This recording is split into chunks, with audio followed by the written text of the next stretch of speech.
dumb idea. Right, exactly.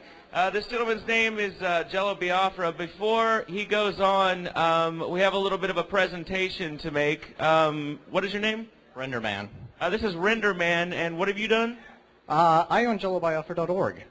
A couple years ago, Jello was complaining that he didn't even own his own name, so Renderman has been working to get JelloBiafra.org and .net. .net back, and slowly we are returning this man's name to him. Yeah. There's the login info.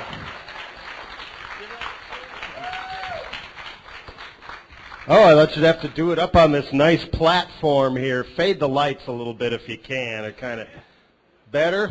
Although, no, don't fade the house. I like to see the people and all. Oh, where did you go? There you are. Let's make this real. There we are. Photo op.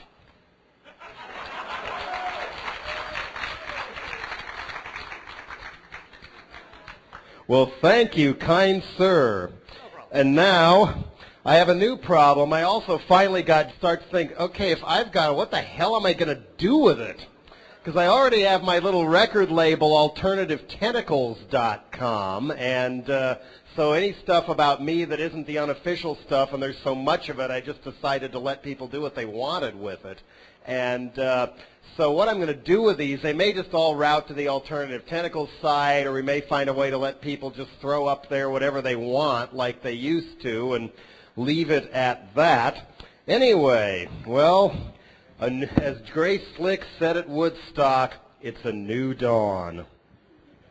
And to follow Mark's Pepsi commercial thing up here, which I thought was hilarious, one of the others, I've had a really weird set of adventures since I've been here. I was a last-minute addition to this program when somebody canceled after Emmanuel saying, oh, why don't you just come out and hang out? And, you know, it was like, a Zeus, oh, a specimen. You can cite me in the woods or whatever. But anyway, so thanks to H2K2 for having me once again.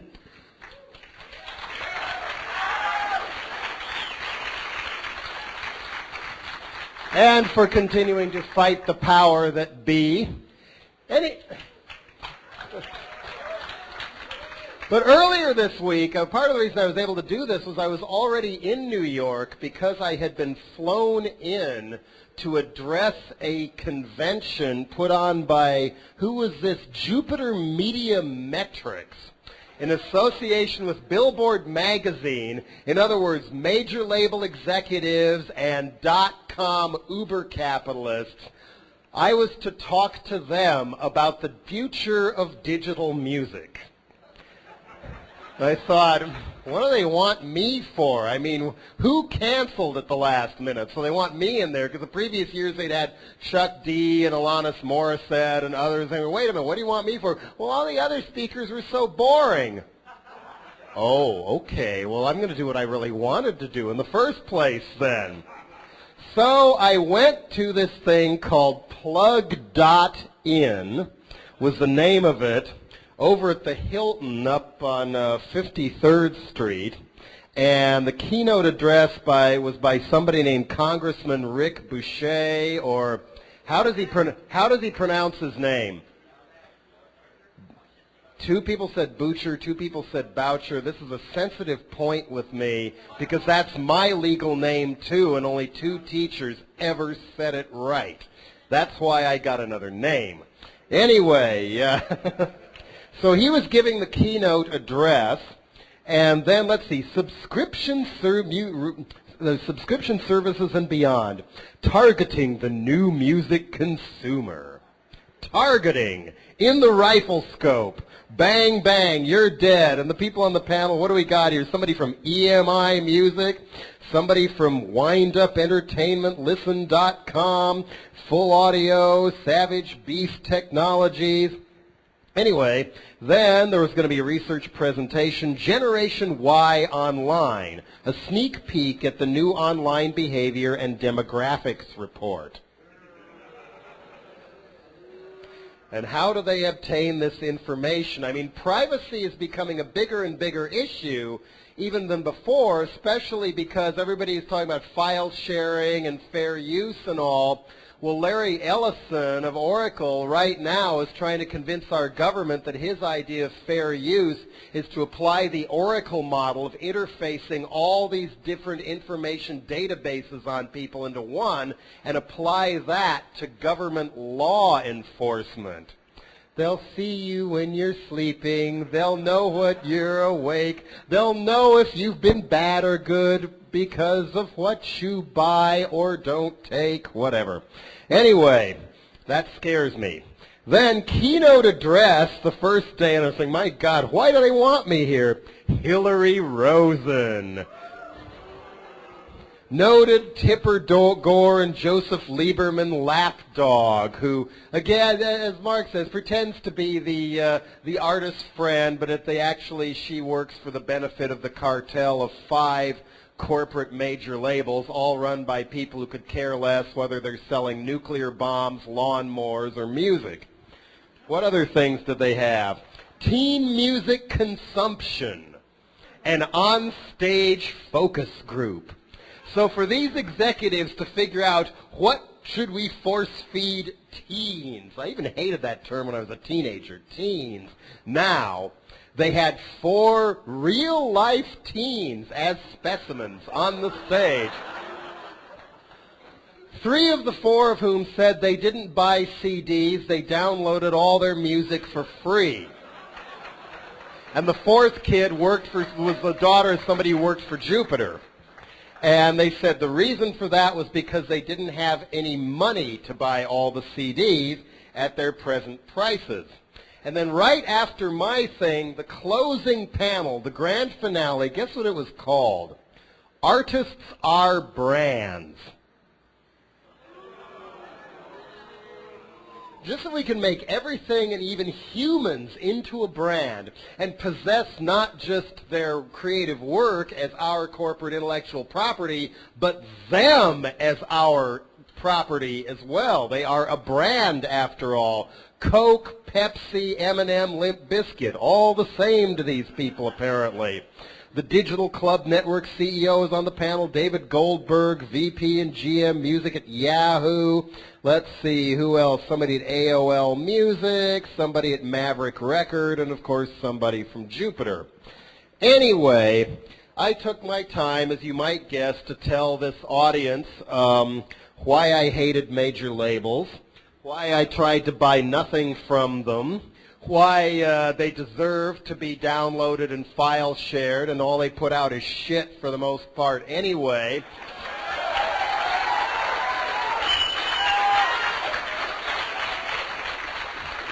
And that it's not as though these teens they want to focus on are not unaware that a lot of these major labels don't pay dick all to the artists. Hillary Rosen and the rest claim, oh, we're going to bat for the artists. No, they're going to bat for themselves because they take the money and then charge it back to the artists saying, oh, well, we should owe you all this money, but we have expenses. We took 50 college radio people out to lunch at a fancy restaurant without telling you, and you paid for it. We made you go into our corporate-owned recording studio and pay triple the hourly rate that somebody who wasn't on our label would go to record there. And we got the big-name producer where we gave them a huge chunk of what's supposed to be your money. Then some of it was kicked back to us, and you get none of it, etc.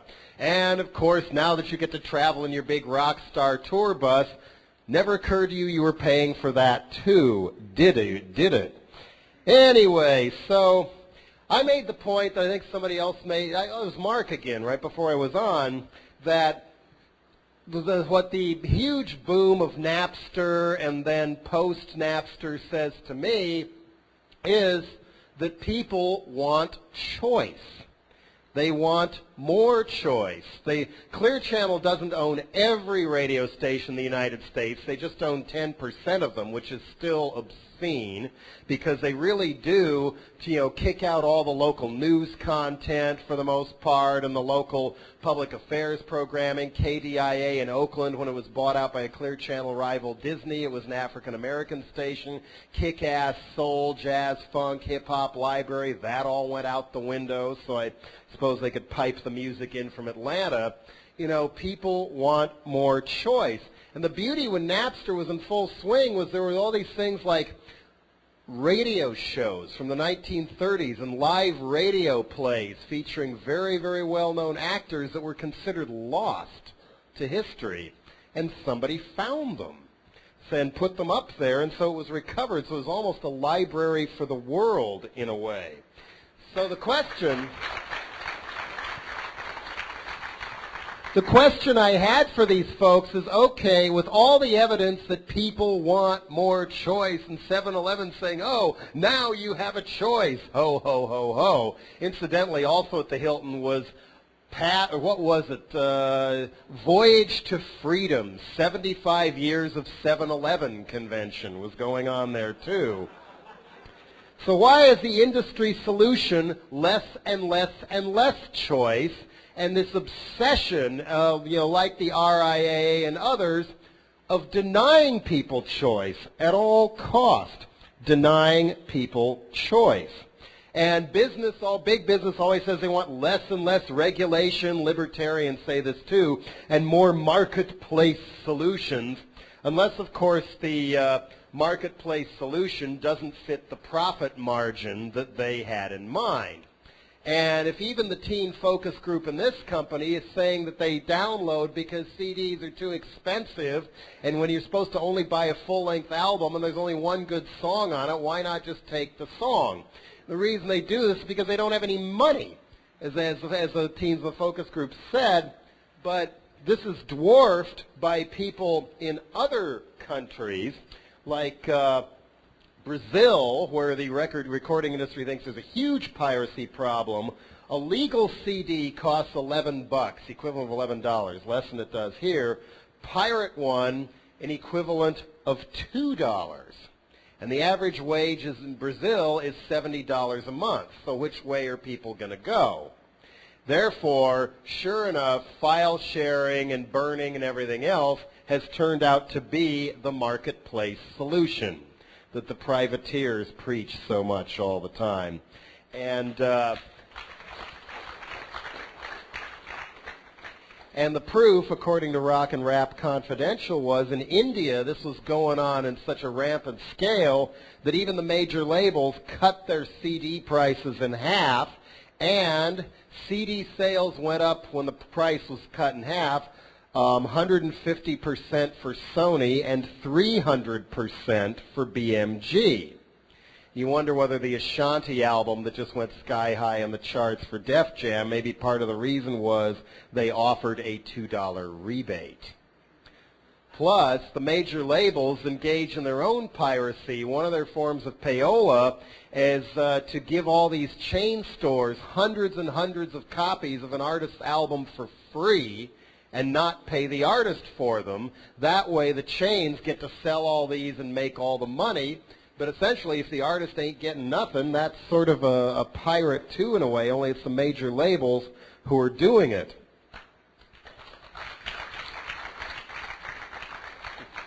And I reminded them, just as I mentioned here the last time I was here, that the beauty of the digital age is that for every barrier they try to put in our put to block us, and every little toll booth and fence they put on the information highway, some bored teenager somewhere of any age is always going to find a way to fuck the whole thing up. Every time.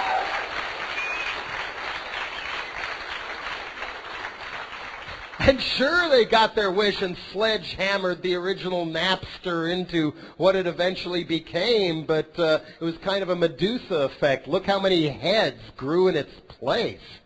It's bigger than ever now. Again, Rock and Rap Confidential reported 38,000 peer-to-peer sites have been identified this time around, up 535% from last year alone.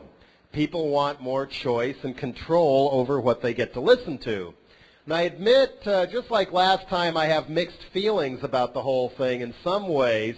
Last time, as an artist, I mentioned that at first, my gut instinct was to side with what eventually became the Metallica suit until I looked into it and talked to some people and realized it wasn't what Lars and crew said it was. And at that point, it was actually helping promote artists very big and as small as I am, where people were downloading, file sharing, and basically getting other people to go out and want to buy the real album eventually, and sales both for the major labels and for the little folks like us at Alternative Tentacles, and I suspect Sealand, whose Negative Land's in-house label, went up in the short run. But then last year and this year, it's gone totally the other way, and people of our size who not only operate outside the mainstream entertainment industry, but also outside the corporate punk industry, and would rather offer something that's musically interesting and challenging than something that sounds exactly like Green Day, Rancid, Bad Religion, NoFX, Blink-182, et cetera, no offense to some of those bands, but it's not my favorite kind of music and not what we want to do. And we're having a harder and harder and harder time getting rid of enough copies to be able to pay to make the damn thing.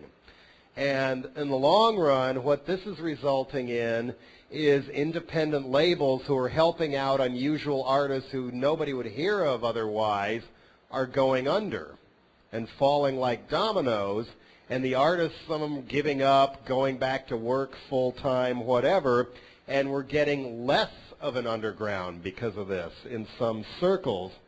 So, again, I plead that if it's somebody you really like and you know that the money's going straight to them, at least give them the benefit of helping them out. I mean, Mark here said earlier, he's not a rich man, and the money he made from this is going to help him fix his car.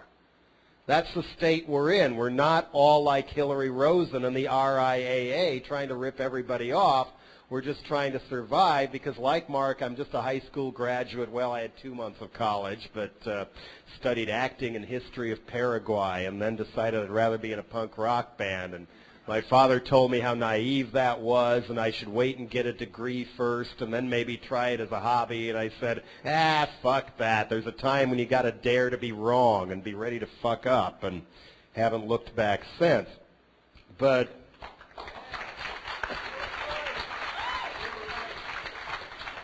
I mean, it's gotten to the point where when I was in Italy last year, all these people are coming over, oh, I really like your music, I really like your new stuff too, and see, I downloaded it all on my MP3. Oh, thanks, friend, I guess. But sadder still in Italy was this wasn't just underground file sharing. In some cases, it was a very organized pirate operation run by the mob, which I don't think anybody in this room really wants to see being able to take over this thing in the name of fair use.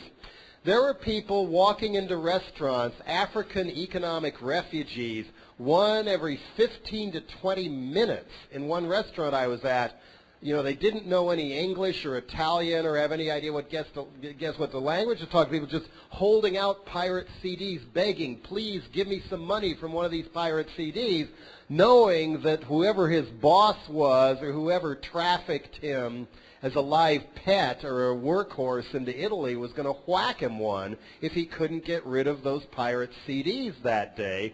So it was almost indentured servitude and slave labor in the name of selling pirate CDs. And I don't think people who treat other human beings like that should have access to mass piracy of other artists' work, even the big artists, because they're just abusing human beings in the process.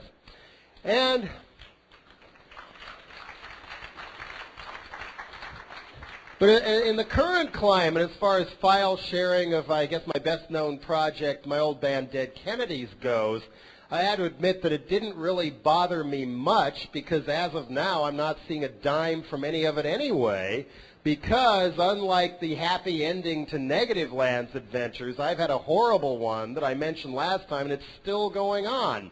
The other 3 ex-band members sued the shit out of me starting 4 years ago with an attorney who'd represented Journey, Boston, Doobie Brothers, and other notable punk consciousness activists from the underground. Basically, they went after me in a dispute that started because I didn't want my favorite song we ever did, Holiday in Cambodia, to be used in a Levi's Dockers TV commercial. Yeah, and So then they trumped up all these charges that I burned them on royalty payments and that, our label should not be allowed to make a dime on Dead Kennedys, even though some of it was spent putting their own solo albums out that nobody else would pull out. They wouldn't compromise, wouldn't settle, dragged me through a jury trial. I did not luck into a pro bono lawyer, so I'm really in debt at this point. And they even called up an expert witness at the trial from Grateful Dead Records who testified that I should have to pay them $500,000 in damages because the people who now claim they wrote MTV Get Off the Air, they claim they wrote all my songs now too, and that I didn't write any of the music. Therefore, I should have no say, et cetera, et cetera. Anyway, they claim that I should pay them $500,000 because the people who claim they wrote MTV Get Off the Air were not regularly on MTV steadily for the past 15 years after the band broke up. And to their own visible shock, the jury believed them. So they've run off with all the rights to Dead Kennedys and marketed them in the slimiest way imaginable and handed them off to a label called Manifesto, who is run in part by the attorney who represented SST Records against Negativland in the U2 dispute. That's the kind of mentality going on here, but still has time in his busy day to send nasty emails to kids who write him asking him what's up with my getting totally screwed in regards to Dead Kennedys.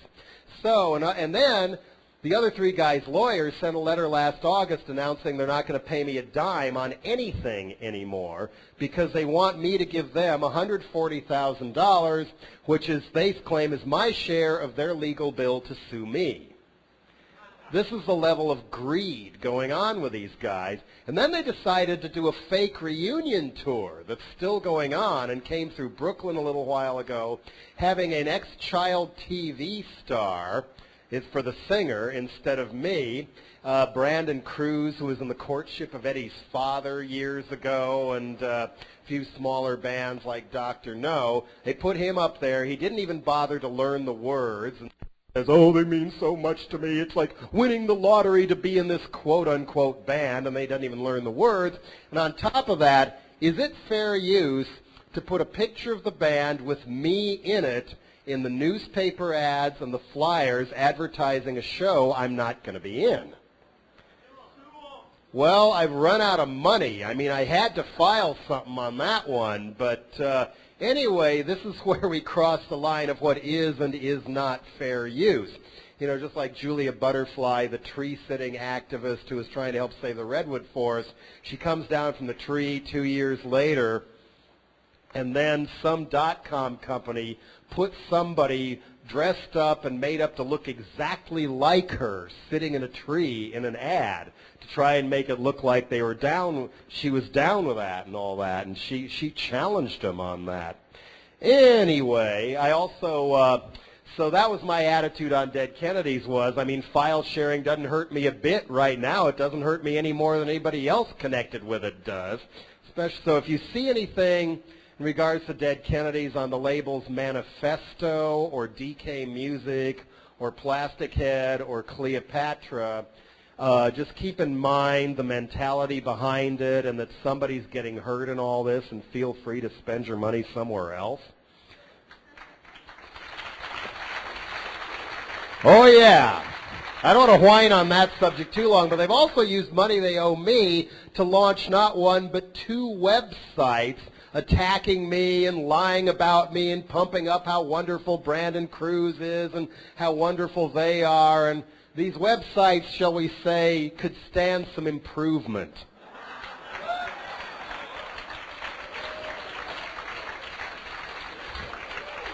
DeadKennedys.com and DeadKennedysNews.com are the 2 fraudulent websites. But speaking of big-ass fraud, I also couldn't resist chewing on these necktie people intermixed with smart-ass lofty yuppie types at this digital music convention to chew on them a little bit about the Digital Millennium Copyright Act. And Congressman Boucher or Boucher, whoever, says he's trying to modify it so that small-time people who just have an internet radio station for fun and don't charge any money for ads or anything else don't get hit with all these huge fines and everything. And I can see that point, that people who are small should not be required to pay, but people who are like the digital radio arm of Clear Channel, yeah, you play my stuff, you owe me something because you're laughing all the way to the bank. But if you make it like a percentage of gross revenues, the people who aren't making any money but are just doing it for fun don't have to pay any money. And that's the way it ought to be with that.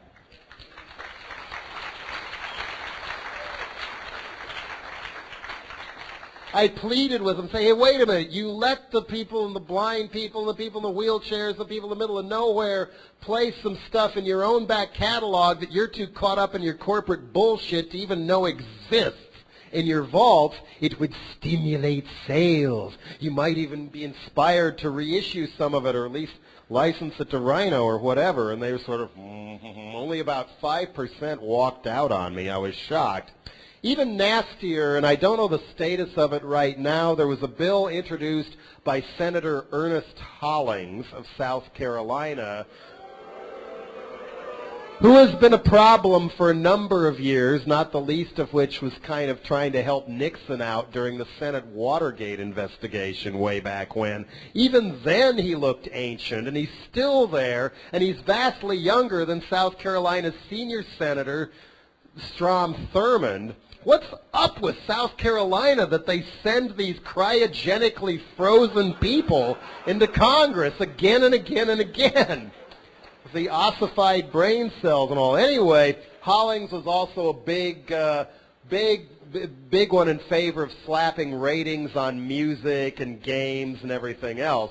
The big one for that now is Senator Joseph Lieberman, who was chosen by Al Gore to be his vice president.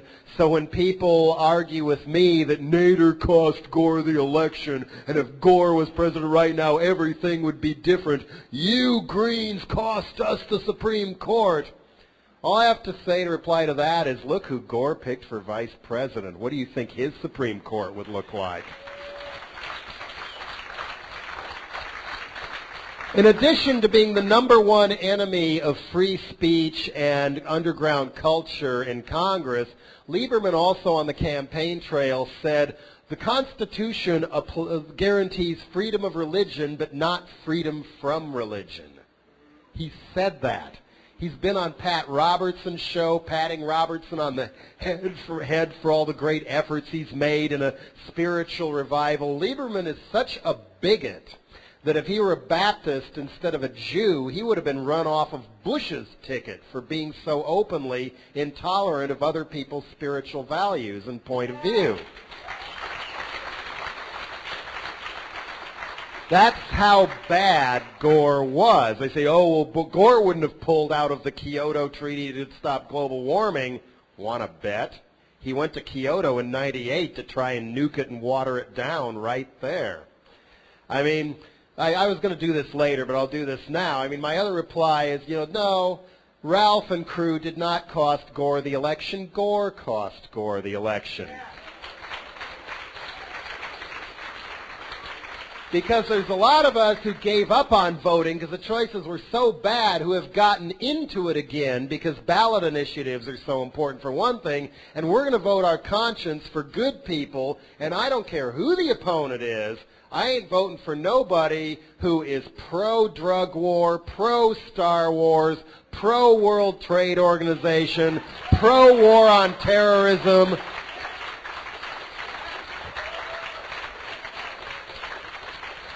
And Gore bragged at the Democratic Convention that he was the one who got Clinton to sign Newt Gingrich's evil welfare bill that's multiplied our homeless population exponentially. I mean, the guy has ice water in his veins, if he'd be proud of that. He bragged that he was one of the few Democrats in the Senate who voted in favor of King George I's Gulf War. Luckily, the convention hall was silent at that point. Nobody cheered. I'd gotten in at that point with a quote-unquote borrowed press pass. I was being a TV reporter for Free Speech TV, which is part of the Independent Media Center and shows on a lot of community television networks. And couldn't believe it. I finally wound up, I had to get off the floor because the 20-minute pass expired, get up in the upper deck, and then these 5,000 comatose, Truman Show-ish, frighteningly straight Democratic Party delegates to this convention all burst into rabble-rousing applause like it was a Nuremberg rally or a Riefenstahl movie or something. Yay! Yay! Yay! All waving pre-provided signs I hadn't seen there 5 minutes earlier saying, Tipper rocks! Tipper rocks! Tipper rocks! Well, if that doesn't show how much the contempt the Democratic Party has for people's intelligence and memory in this country, I don't know what does. No, my friends. No, my friends, Tipper doesn't rock. And neither does the Democratic Party. That's why I registered green. I also couldn't resist making these people laugh at themselves, pointing out that originally the film industry thought video rental would kill them off and make them go under. And it turned out to be the biggest influx of cash they've ever had. And the major labels used to put these little stickers on the back of albums saying, home taping is killing music, showing a cassette with crossbones and all. Home taping is killing music. And I asked them, is it dead yet? They failed to respond. So they told them, suing and arresting students and getting people fired for their jobs for downloading music onto their computers, that is not the answer, and squelching free radio and small labels is not the answer. If they really want to maintain where they are now, or at least stay in the game, they could give people better music with well-packaged albums that had more than one good song on them that would make people want to buy them, especially if the price was right. But if they carry on... If they carry on as they are now, in the long run, the game is over, and I don't feel a bit sorry for them because they deserve to go down. And if the RIAA does get Ashcroft to lock up every wicked file-sharing music fan, they can find some place to put them all, of course, along with all the other patriotically incorrect heathens slated for the gulag and all. Who will be left for the major labels to blame their slumping sales on then?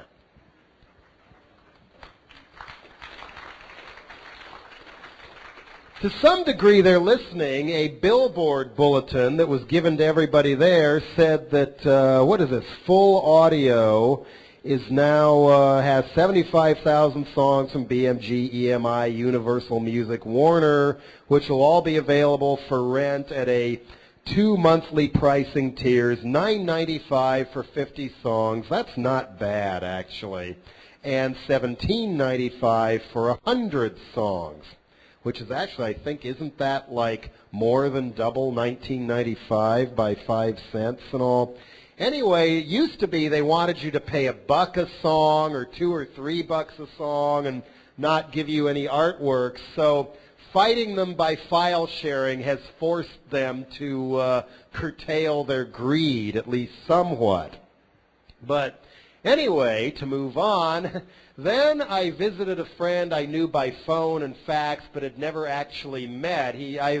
Since I was, 13 or 14, I've been a voracious record collector whose taste got more bizarre and eclectic as times went on, and that still hasn't stopped. And this guy's main area of expertise and his fondest stuff was something that's not even in the incredibly strange music books at all, a genre I didn't know existed, namely corporate sales convention albums. Yes, there were these things where they'd have either, well, this one's from GE executives, actually. And, yeah, I'll show it in a minute here. I got to describe these first. Maybe I should put the mic on the stand at this point. That's what I'll do. Anyway, maybe they still have these, I don't know, in some form, where they would bring in the smaller town salesman, or the executives for one, salesman for another, whatever, bring them all into a convention somewhere and hire a musical performing or vaudeville troupe to write and perform an entire staged musical about how great the corporation is. And I don't know whether these albums were recorded in the studio and given out to everybody at the convention, or they all got them in the mail as their souvenirs later on. A few of them are recorded live, so they might have come later on. But there's hundreds of these out there. Search your thrift stores. Tell people at used record shops, don't toss these back if somebody brings them in, because they're really, really demented, a lot of them. One I have at home, but I don't have here. Oh, by the way, some of these were bootlegs. Some of these songs on a CD a few years ago called Product Music that was put out by persons unknown. Anyway, and there's no hope of getting this reissued because you have to negotiate with Frito-Lay and General Electric. Go Fly a Kite is this one, and there's Ben Franklin, and they have a little... a token beatnik, long-haired Beatle guy in here. And there's Satan. And, how General Electric and electricity makes heaven out of hell. Here's the scantily clad babes on Greek statues. And then on little phony-looking circus train cars are all the new GE appliances. The caption is, "Make a woman out of your wife." Toasters, hair dryers, etc. And guess who's in the cast? Valerie Harper. Loretta Swit got started in these. The people who wrote Cabaret a few years later. Apparently there's an album of a musical they wrote for a Ford tractor convention.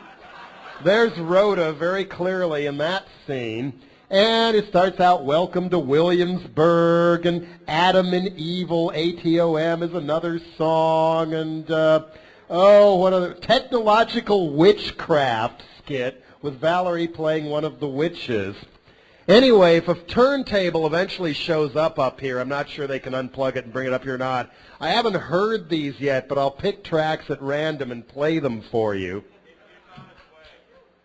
Okay, because that means maybe people will get to hear some of the Coca-Cola convention from San Francisco.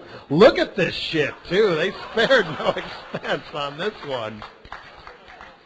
And one of the songs in here, I mean, the best of these are the ones that weren't meant for ears outside the company.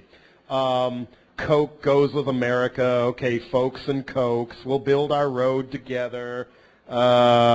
Whatever America Wants, Smile, It's Great Business. But then we have That Big Bottling Plant in the Sky.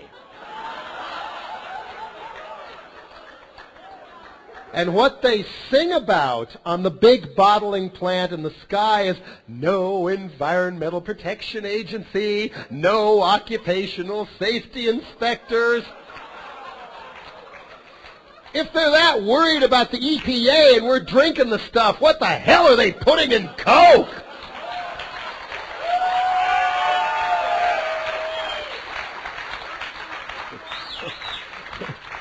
So now if you're a journalist, you know better than to ask, what are your influences when you're around me?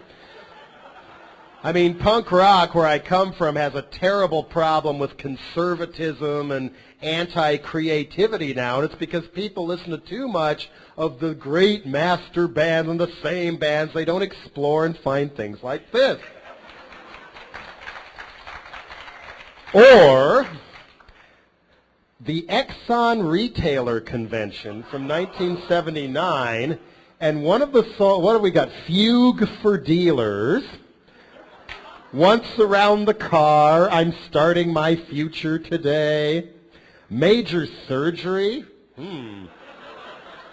The one I'd heard on a tape here earlier that made me want this one was an Exxon dealer's wife, who talks about how wonderful the Exxon dealer's wife is because she washes his oil-stained clothes every day and makes him breakfast and dinner and is always there at home for him and all. It's a spooky, it's a look inside yet another kind of culture, in a way. And finally, back in San Francisco, like the Coke one, the 1986 Pepsi advertising premiere. Clear back in 86, there's rumors of an Enron one of these too, and the whole first song, and this has got lyrics on the back, man. We're talking heavy-duty songwriting here. The whole first thing is ridiculing Coke for the new Coke fiasco. And then another song is called The Pepsi Universe. Out there, it's a Pepsi universe, thriving since time began. I haven't been able to play this yet. I couldn't sing it because I don't know what the music sounds like. But it gets worse. Pepsi Everywhere has the following. Come on, let's get it in the light. Let's not get it in the light. It's hard to read this black and gold in this light. Here we go.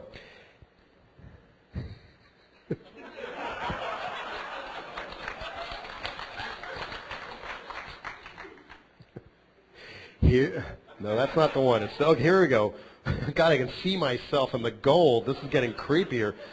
When our route truck calls on Niagara Falls, it's an all-day affair because that famous flow is no longer H2O. Pepsi's everywhere.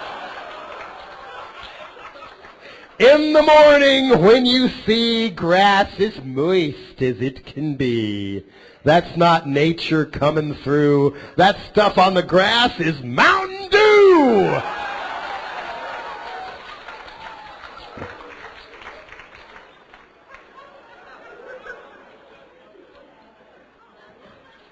Anyway, we'll play that a little later if we get a turntable up here. I brought the 45 I got by somebody who's so far off the Rush Limbaugh scale, he's accusing coma patients of being welfare cheats and all. People ask me in Europe, why do I still live here? With stuff like this going on, why would I want to live anywhere else? Home is where the disease is. And that's as close as a segue as you're going to get to the next part here. Last night I was at a panel that was facing the other direction in more ways than one, that included a speaker named Robert Steele, who I think is talking in the other room or doing something else tonight, but I can't not be up here and not vent a bit of disagreement with some of the stuff he had to say. He was talking about how he felt that the FBI was way behind the times in the digital realm. And when he said that, I was thinking, good, I feel that much less threatened by them. But he was saying we should not, we should all, people with the kind of skills that a lot of you have should be offering yourselves to the FBI to help improve their technology to fight terrorism. Well, even another person on that panel said, hey, wait a minute, they were so obsessed with fighting one small congressman named Bella Abzug, who admittedly was so right on you'd never find her in Congress today, and then they let the pilot slip through and Zakaria Masui slip through and not even read all the stuff that was in Arabic in people's apartments of the people who blew up the World Trade Center the first time. The FBI has a very skewed opinion of what constitutes a terrorist. Exhibit A, Kevin Mitnick. Anyway, so what I'm saying is, with all due respect, I totally disagree with that point of view. Don't offer yourself to the FBI. Fuck the FBI.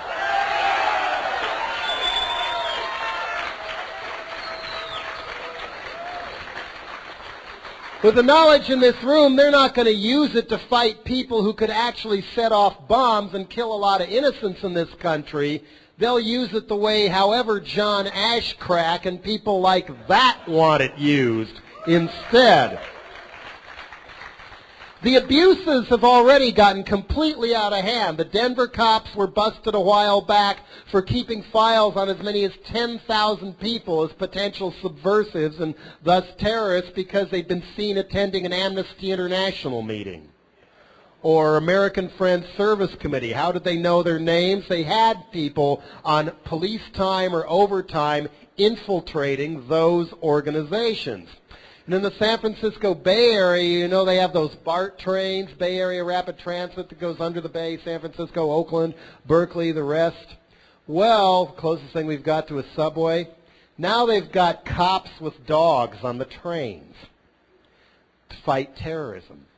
Drug-sniffing dogs. So that way, if they find a terrorist sitting there with a doobie in their pocket, they're going to smoke when they get home. They're going to bust them, goddammit. We'll show Osama we're serious now.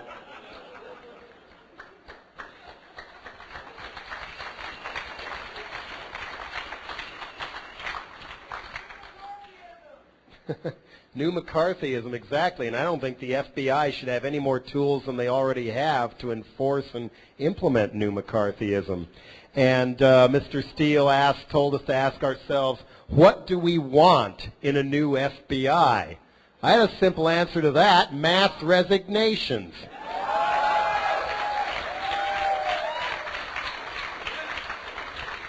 After all, Mr. Steele also said that our current law enforcement community has been totally bought off by corporations. Duh.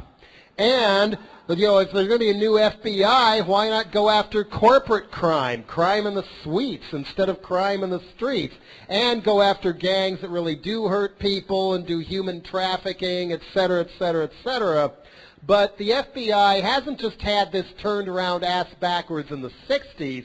It was ass backwards from the get-go, as far as I'm concerned. Another little interesting visit I had while I was here was I found out an old friend of mine.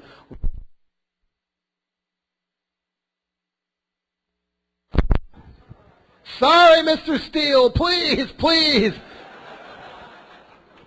Anyway, a friend of mine worked at, how many of you know what the Lomax archives is? You know, decades before file sharing or even computers, a man named Alan Lomax, picking up where his father left off, even in the 20s, and he's 90 now, and he still watches over this thing, semi-retired, his daughter's there, my friend Don Fleming is there, and others. Anyway, he was going around in the American South taping music sung in the fields, going into Mexico, going to Europe, taping American folk music.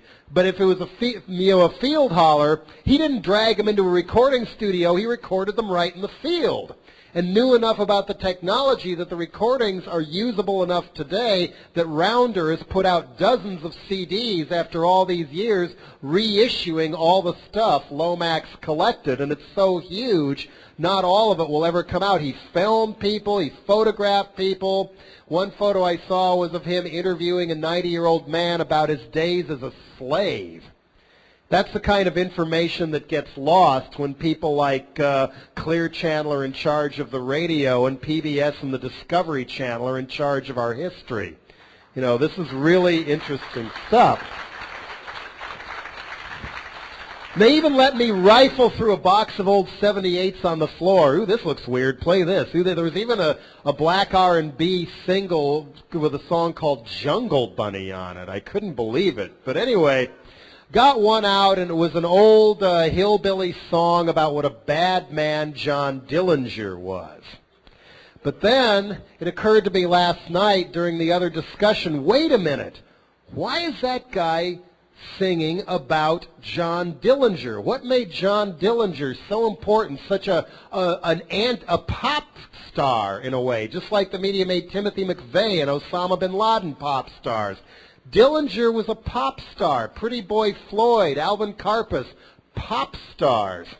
because they were small time, they were self-contained, and they were easy to catch to make the FBI look good.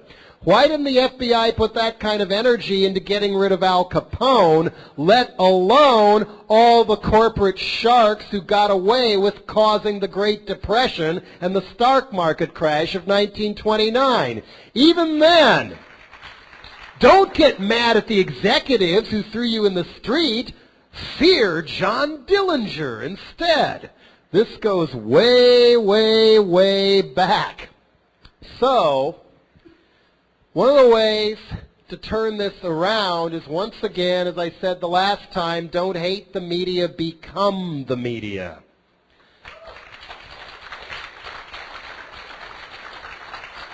The problem with Clear Channel owning so much of the radio and Disney owning so much more and CBS and others owning so much more is the music we're exposed to and the news and viewpoints we're exposed to are in the hands of fewer and fewer and fewer people, all of whom didn't get where they are by being nice guys. Let's put it that way.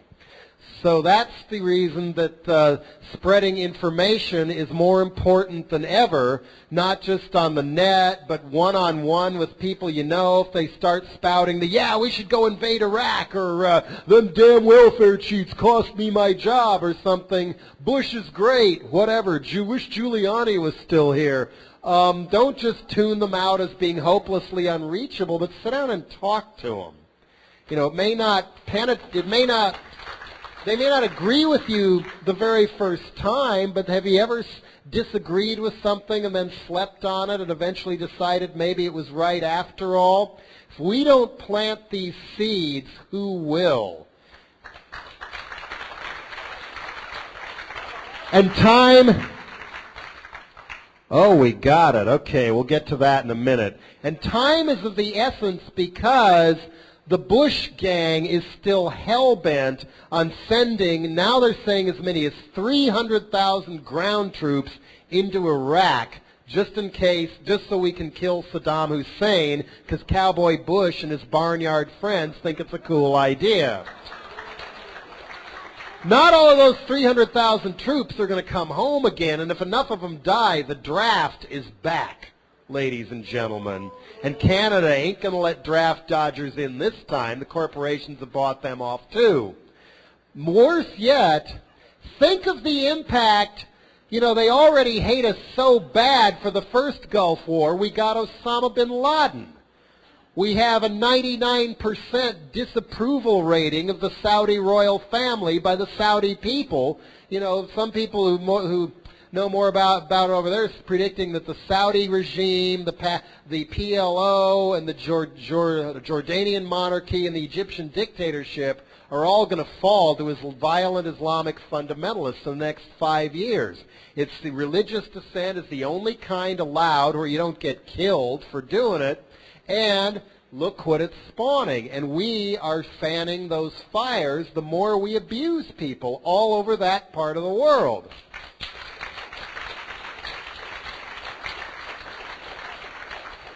And if we send that many troops into Iraq, what kind of fires is that going to start among the general populations all wanting to do one mass intifada against us in Saudi Arabia, Egypt, Algeria, Libya, Indonesia is the largest Muslim country in the world, Pakistan, where the population was already estimated to be 15% pro-Taliban, 30% pro-Taliban, a Pakistani Taliban movement in the armed forces. That's going to empower them like nothing ever has, and that's going to mean that many more Osama bin Ladens, that many more suicide bombers, that many more Al-Qaedas, and the end-term result will be maybe Georgie Jr. can give his father Saddam's head on a plate, but it's going to make our lives less and less and less and less safe, the way they're running the war on terrorism now.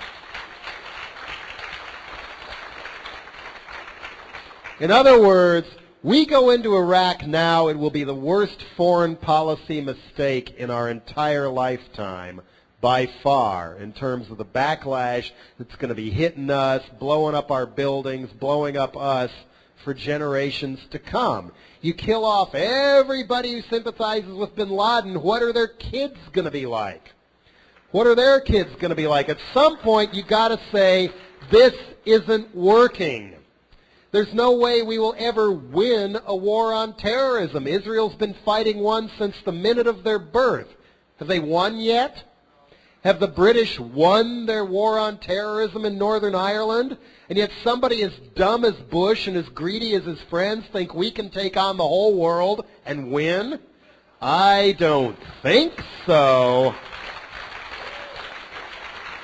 But one of many things most people, and even a lot of people in this room, probably don't know, because the media in this country, corporate media, is so tightly controlled now, is that no one in Europe or no one in Canada is down with the war on Iraq. Not even Tony Blair, the biggest cheerleader for the war on terrorism, supports an invasion of Iraq. We will burn our bridges with people over there, too, if we do that. But this also means that does have some restraint and everything. It means that even the Bush mob may at least listen to reason if even Blair and the Germans and the French and the Canadians, the Japanese say, don't do that, or we are not going to be down with you anymore, and it's going to cost you dearly economically. Even Bush can listen to that.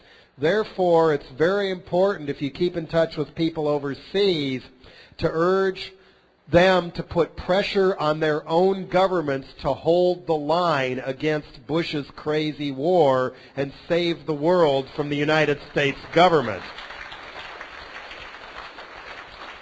Feels lonely right now to oppose the war on terrorism, but that was the same thing people felt when just a handful of people, after Lyndon Johnson rammed through the Gulf of Tonkin resolution and sent all those troops into Vietnam.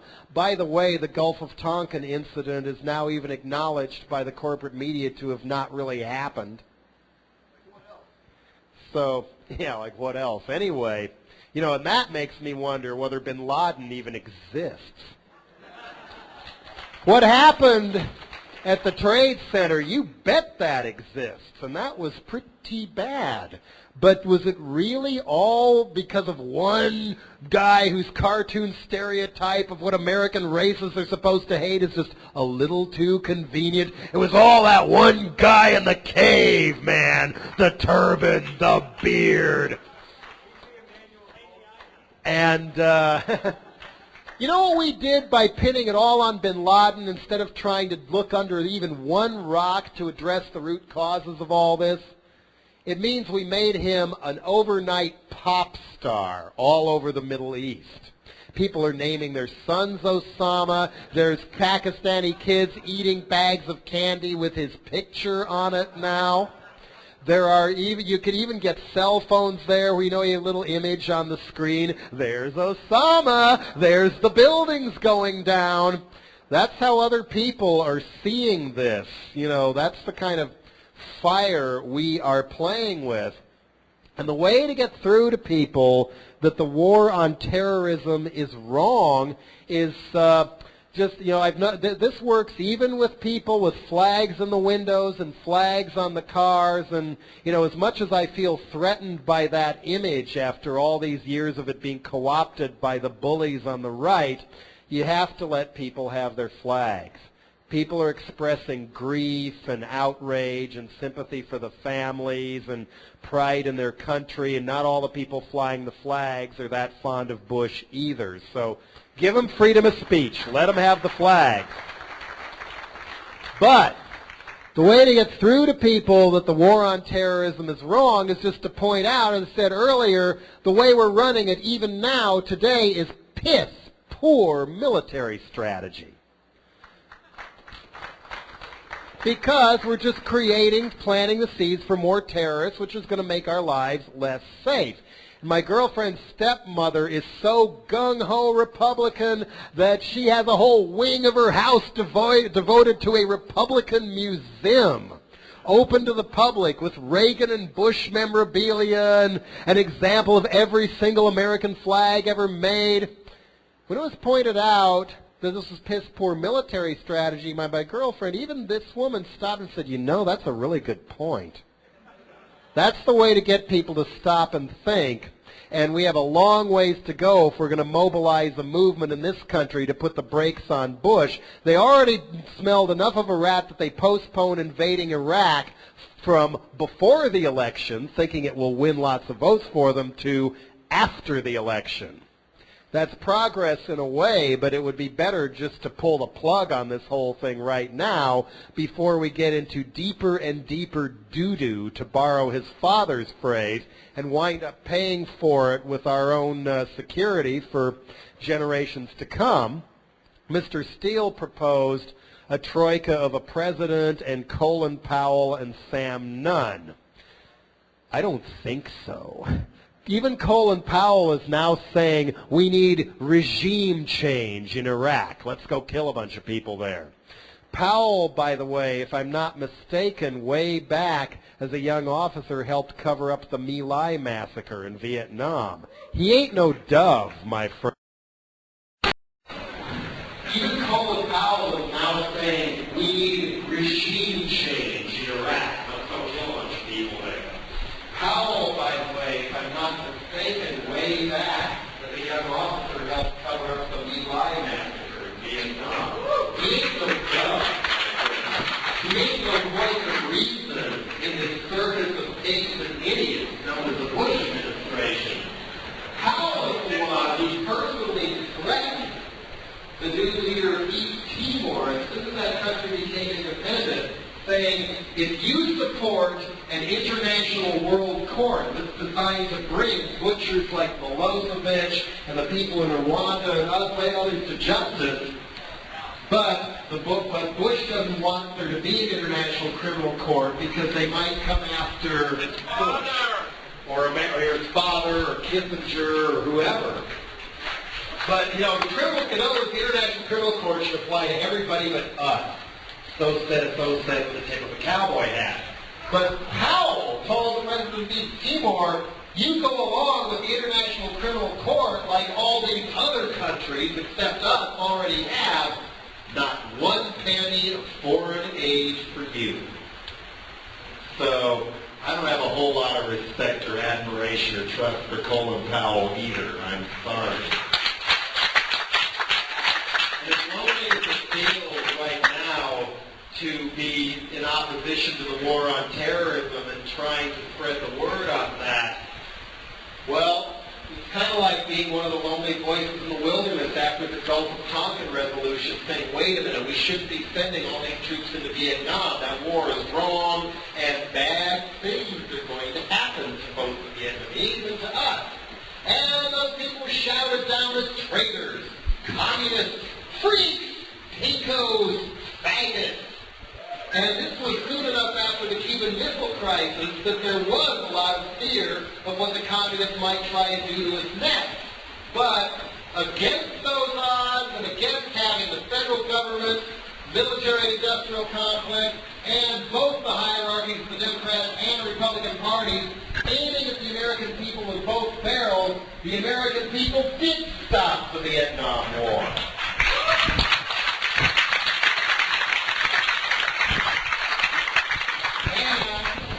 We stopped the Gulf War a hell of a lot quicker, didn't we? The reason King George I stopped all the troops at the border between Kuwait and Iraq when General Schwarzkopf was chopping at the bit to do a General Sherman job all through Iraq and destroy Basra, Baghdad, hope he fries up, a little Saddam Hussein on the Barbie once he gets home or whatever. Why did Bush let it go through? The protesters, it was getting so fierce and so widespread so quick they couldn't do it anymore. It wasn't the majority of the country, but just enough that it had the impact needed to accomplish the job. There aren't that many people rapidly sharing files, but already the majors are dropping their prices down, because they're scared of the shock troops of the fair use movement. It doesn't take a 50% majority of 130 million Americans to stop the war on terrorism and the planned invasion of Iraq, it takes people getting in everybody's face enough that it gets on TV, it gets all over the net, and even somebody as clueless as Bush realizes there might be a problem here.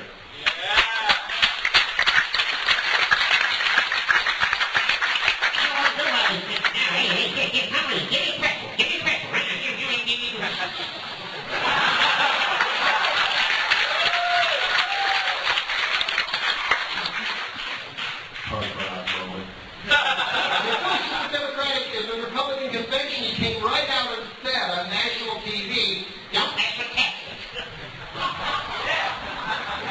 I hope that's not what this war is really about. I hope this isn't what he means by faith-based initiative. After all, I mean, we know we have violent religious fanatics on the Islamic side, but the people claiming they're running the war for us on our side are violent fundamentalist Christian fanatics.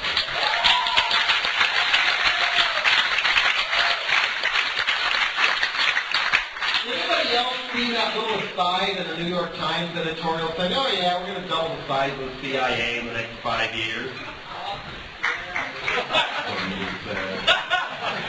They've done such a great job so far. Let's have twice as much of them.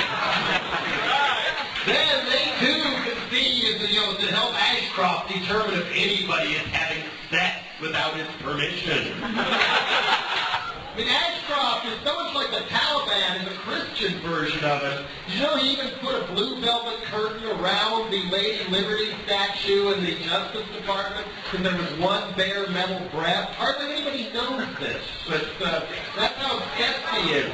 PBS, in a very pro-Ashcroft anti-porn documentary, said that he was planning a huge blitz against the adult video industry and even softcore porno mags because they were unchristian and all that other stuff. And, the September 11th delayed all that, but he's getting ready to go again. So maybe the way, I mean, there is humor in the ugly situation of the war on terrorism. And one of them would be if Ashcroft got so carried away that we all retaliated with a million nude march on Washington.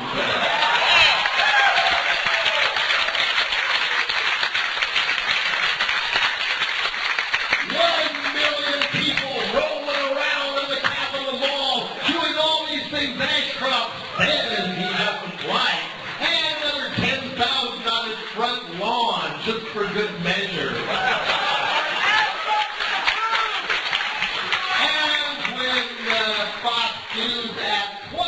Doing this because we love our country and we're being patriotic, sir. As far as I'm concerned, the most patriotic thing we can be doing right now is spreading the word that the war on terrorism needs the plug pulled now.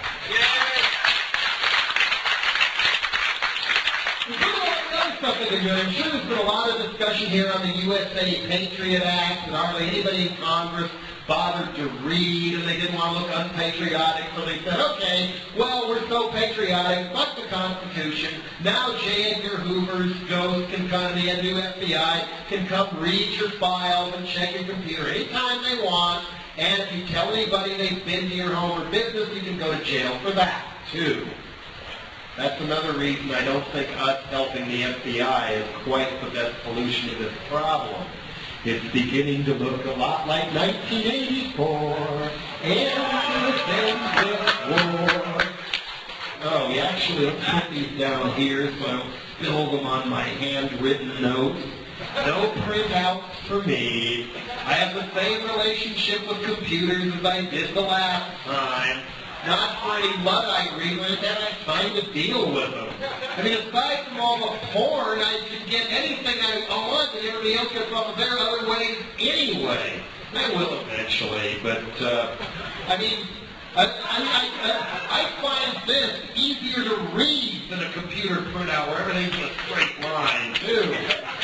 Right, lyrics to songs, I can't figure out what word I want to put where. I put them smaller and smaller, put them in different colors, whatever.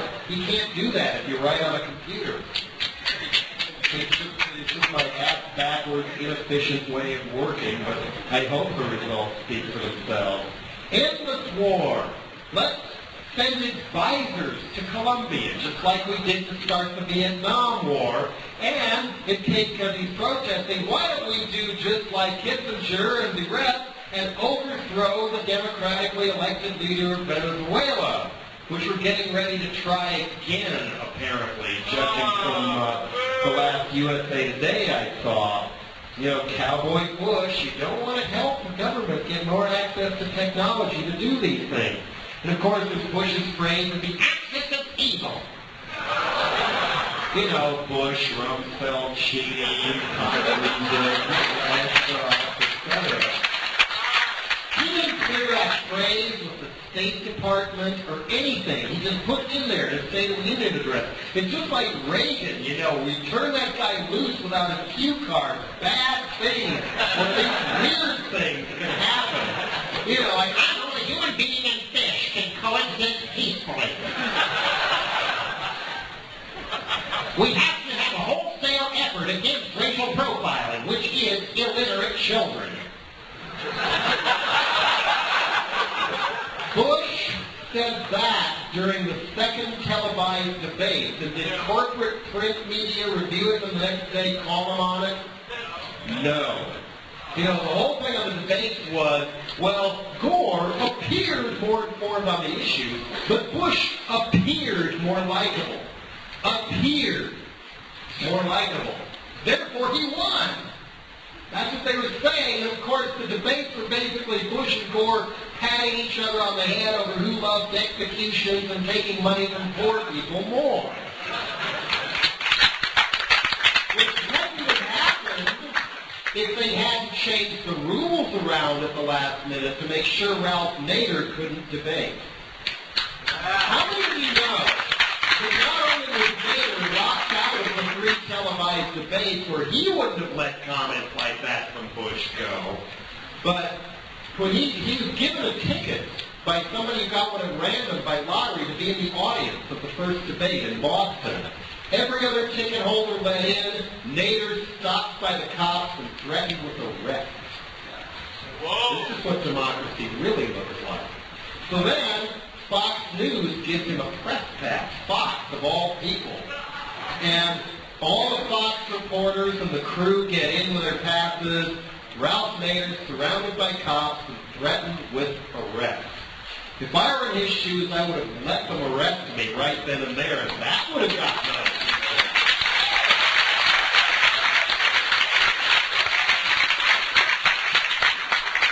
But because it didn't, that's where us as media activists is so important to get the word out about these things. And I went over to Europe for a tour 5 days after September 11th. I had to get over my fear of flying quick. And that I was amazed at the contrast between the quality and the depth of even the straight and even conservative media coverage of September 11th and its origins, its roots, and its ramifications in the European media versus the American media. I've joked that our media has gotten so dumbed down at the corporate level that it's like Pravda. You know, the old Soviet Union newspaper, we'd have 8 pages a day of all the government thought you should know. We're there. Yeah. We're there. I came back to this country thinking everybody else knew the stuff that I did as to what was going on over there. One of the best sources in the English language was a British daily paper, yes, a daily paper called The Guardian. You can read their stuff on their site, guardian.co.uk. If you want any real coverage of the war on terrorism, don't go to the New York Times, let alone the Wall Street Journal, which actually the New York Times is the Wall Street Journal in disguise these days, as far as I'm concerned. Go overseas where you get a more objective point of view. Check out The Guardian or whatever. They didn't report over here, but The Guardian did 2 stories on this. And there was an informal diplomatic meeting in a Berlin hotel room last July attended by America, Russia, Iran, Pakistan, Northern Alliance, Taliban invited, declined to attend.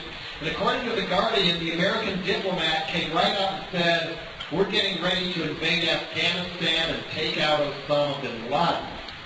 And he didn't seem to care that the Pakistani representative took that news back to the Taliban government, who were originally our friends, in Afghanistan, which The Guardian reported he did. I thought that was very interesting. I also thought it was interesting that that last bin Laden video we weren't even allowed to see on TV over here. Well, over here they said, oh, it's old footage, the guy's probably dead. Overseas, everybody's saying it's new and he's very much alive. What is the truth? Who knows? That's what worries me the most. Another thing not reported over here, the hype is all the planes were grounded. No planes flew in America on September 12th. Wrong. One did. A chartered Saudi airliner picking up members of the bin Laden family in America to fly them safely home. Yeah. And how many of you know that the Bush family and the bin Laden family have had a business relationship for almost 25 years? Do I need to go into that? I saw a lot of hands go up. What do what they say? Well, George W. Bush, one of his partners in his first business venture, Arbusto Energy, in 1979, was Salem bin Laden, Osama's older brother by 1 year, who was later reportedly killed in either a car or a plane crash. I've seen it listed as both. And King George I, unfortunately, didn't fade into the sunset and retire like Reagan or spend all his time on a golf course being a golf bum like Gerald Ford or whatever. George Bush I went right back into the intelligence operative and dirty tricks business and is now part of a company called the Carlyle Group, where he gets $800,000 in Carlyle stock for speaking appearance. The head of Carlyle is Frank Carlucci, who was one of the secretaries of defense in the Contragate era in the Reagan-Bush regime. And Carlyle is now the 11th largest defense contractor in the United States. They came out of nowhere thanks to some of these connections. And they don't even make anything. They just specialize in buying up floundering manufacturers of weapons of mass destruction. They buy them up, get them making money again, and then either sell them or keep making the money off of them before they move on to another host. Also working for Carlyle are James Baker, Bush's former Secretary of State, the first Bush, John Major, who replaced Thatcher as Conservative Prime Minister of Britain. Colin Powell was doing speaking engagements on behalf of Carlyle before he became Secretary of State. And according to Michael Moore, when George Bush I flies to Saudi Arabia to do business for Carlyle, he is put up in the bin Laden family mansion. And according to not just Michael Moore, that at least that I've been able to find, one of the other investors in Carlyle up until October, when it got a little hot in there, was the bin Laden family. On top of that, did anybody notice on the front page of the New York Times today a company called Brown and Root is privateering and making money off the war on terrorism? They're a private company that puts up the temporary military bases in Afghanistan, Uzbekistan, Tajikistan, wherever. They run the mess halls. They do the soldiers' laundry. These private employees wear military garb, too, that look like soldiers, carry guns, and they're making money off the war by doing this instead of the Army doing it themselves. Guess who owns Kellogg, Brown and Root? Halliburton, the oil pipeline construction company that until recently was run by a guy by the name of Dick Cheney, who, when he was still head of Halliburton, were negotiating with the Taliban on whether or not to put an oil pipeline through Afghanistan, and had got another company to do a feasibility study of the project. That company's name is Enron. This was kind of stuff that is not getting reported in the American media. Therefore, if you find stuff like this in reliable sources like the European media, send them out to other people. Get people to read this stuff before we get into the Middle East deeper and deeper and deeper and become more and more and more hated. Exactly, but there's other ways to protest besides hitting streets.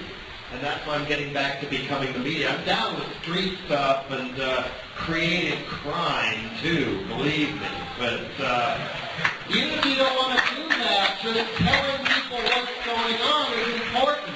Don't let the more radical crowd tell you that just because you don't have a black mask on, you're getting your head cracked and gassed by the cops doesn't mean you're helping out. Doing something is better than doing nothing.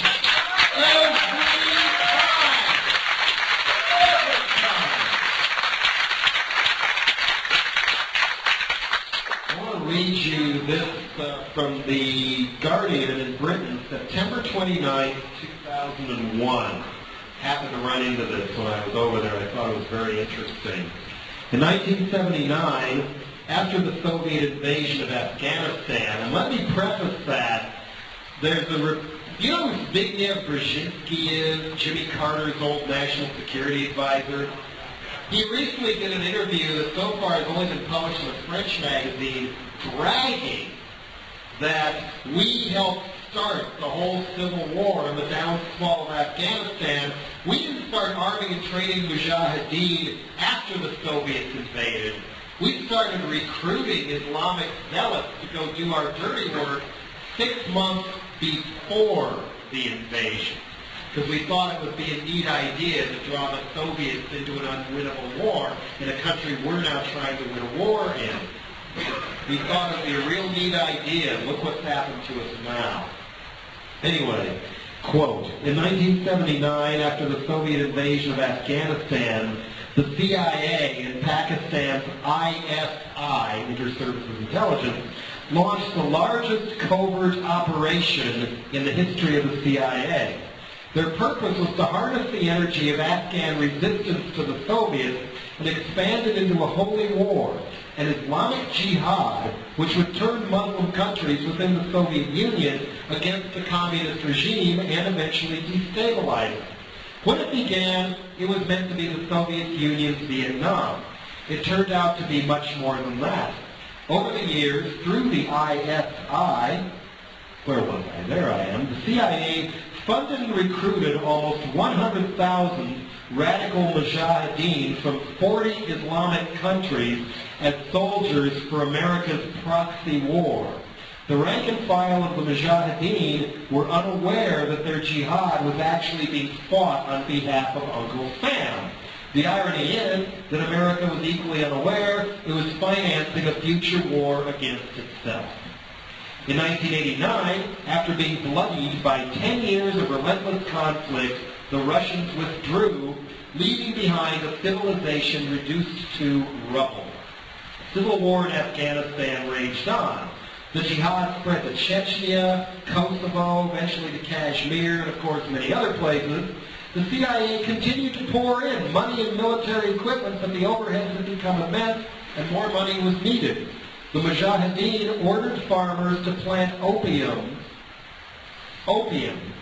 as a revolutionary tax. The ISI set up hundreds of heroin laboratories across Afghanistan. Within 2 years of the CIA's arrival, the Pakistan-Afghanistan borderland had become the biggest producer of heroin in the world and the single biggest source of the heroin on American streets. In other words, the ones on the streets of this town, among others, were killing my friends. The annual profits, said to be between $100 and $200 billion, were plowed back into training and arming militants, including a young hothead with a great big trust fund by the name of Osama bin Laden. This is the kind of stuff that needs to be spread to people who actually believe what they read in the New York Times and see on CNN. And again, I don't think we have a whole lot of time to lose. war on terrorism, one of the ways that might eventually turn this around is start addressing the root causes of terrorism. And on top of that, I find myself agreeing with Michael Medved, of all people, that right-wing punditoid, and he wrote in the USA Today, of all places, the American people must pursue prevention and protection, not punishment. Prevention and protection, not punishment. Some of the ways to do that would be, as much as humanly possible, not just ending our dependence on foreign oil, but as much as we can, trying to cut down and end our dependence on oil altogether.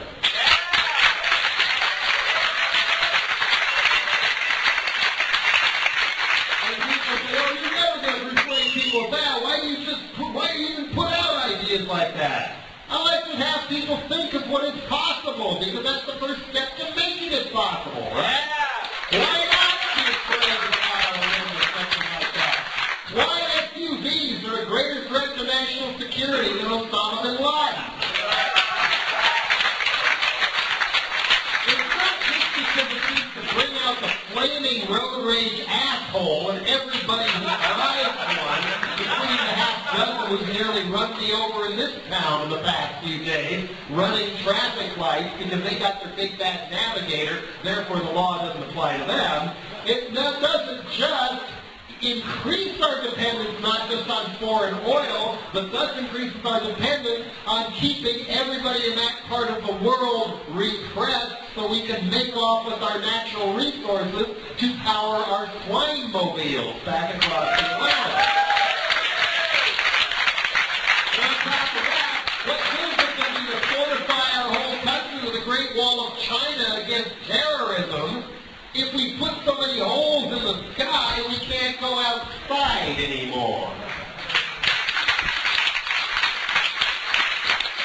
In all ways, the Bush mob is cynically manipulating our fear and our upset over September 11th.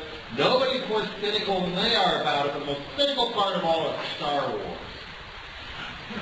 Well, I'm far more afraid of one of those things not just bankrupting us, just like the Soviet Union went bankrupt in an arms race, but what happens if one of those things malfunctions? Fires at a target that starts a war, crashes back to Earth like the Soviet space station, Russian space station Mir did a while back. That could potentially have enough plutonium in there that if it blows, there'd be enough plutonium dust in our atmosphere, the most toxic substance in the world, to slowly kill off every breathing critter left on the planet, even snake and fish. And I'm far more afraid of that than Osama bin Laden, Saddam Hussein, and big bad North Korea combined. Why not take all the money that you're earmarking for Star Wars and put it into things like safer airports and safer planes? Education! Yeah, healthcare and education too. Not just for us, but for all the other people who are so mad at us for making them poor, they're turning into terrorists.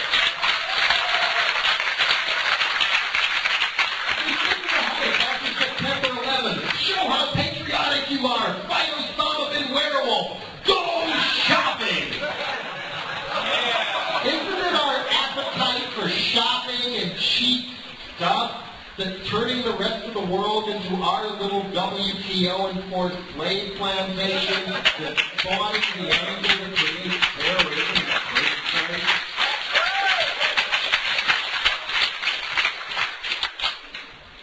So, I forgot where I was. Oh yeah, more solutions always. Okay. More Star Wars money could be spent on something that little did I know until I got to Florida, that voters in the 2000 elections passed this on a state ballot initiative, and now Governor Jeb Bush won't spend the money. High-speed train system. Costly, but if we can afford Star Wars, we can get rid of Star Wars and take the train. Go to Boston in an hour. Go to D.C. in an hour. Go to Miami in 3 or 4 hours. Go to L.A. or San Francisco in 5 or 6 hours or less. You know, maybe not quite as quick as it would take to go on a plane, but look at the payback. You're not burning everything up with jet fuel. You can't get hijacked and flown into a building and killed. And granted, the speed, you get scenery, too. Something you seen an awful Disney movie to keep him company.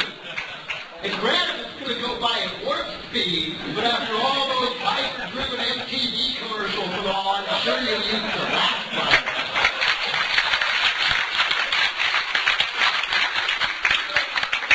And Michael Moore put it, will we ever reach the point when we realize we will be more secure when the rest of the world isn't living in poverty so we can have nice running shoes?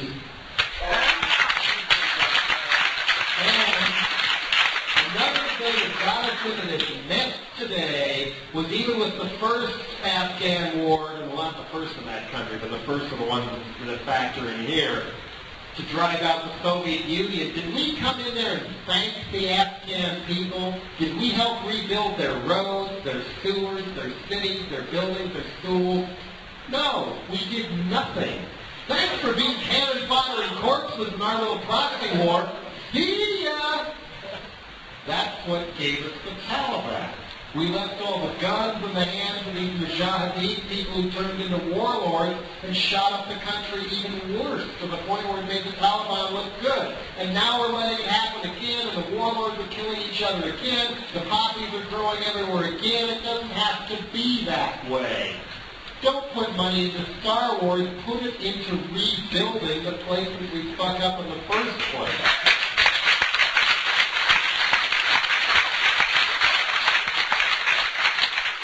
To prevent the kind of nuclear catastrophe they're only beginning to talk about now as it falls into the wrong hands, we didn't really help the former Soviet Union after we quote-unquote won our Cold War either. Now they have all these leftover weapons, even rumored to be nukes in Ukraine and Russia and Kazakhstan and all. Sooner or later, they're going to be starving bad enough. If they aren't already, they're going to sell that stuff to whoever will give them money to get them food. Yeah.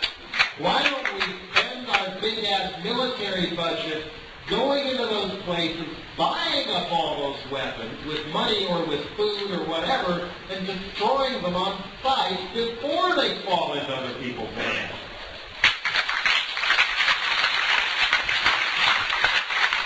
We've had to learn this before. After World War I, did we help the German people out when we got rid of their government? No. We just left them there, rubbed their noses in the misery of the ruins and squalor of their own country, the humiliation. Times got so bad that for a while in post-World War I Germany, it took a wheelbarrow full of money to buy a loaf of bread. By the time the 30s rolled around, people were so desperate, so bitter, so angry, they all went democratically elected Hitler to power. Then what happened? Means after World War II, we were a little smarter. There was the Marshall Plan to rebuild Germany and put Western Europe back together and get Japan back off the ground and integrate it into the world economy and provide all those lovely gizmos you have so much fun with in Japan today. Why no Marshall Plan for the former Soviet Union? We have abandoned those people to mob rule, and if we don't help them out at some point and keep fun and get the money and the aid to the right people instead of just the so-called oligarchs and the mob, they're going to want a strong man who's going to make the trains run on time and get rid of those pesky Jews and immigrants of a different color and go fuck with the United States and Western Europe. We're planting seeds again through our own negligence, and it just doesn't have to be that way. If Colin Powell and Sam Nunn were such great visionary people, they would be calling for this right now for the way our foreign policy and security apparatus really needs to change. Okay, I'll have a gulp here. Thank you, my servant. You can sell it on eBay now. Holy water, anyone. Oh, my old record collection. My punk rock 7 inches of the bands I used to do back in the day made me who I am today. I love this stuff so much. It means so much to me. I'm going to sell it on eBay. Aaron Magruder was here earlier.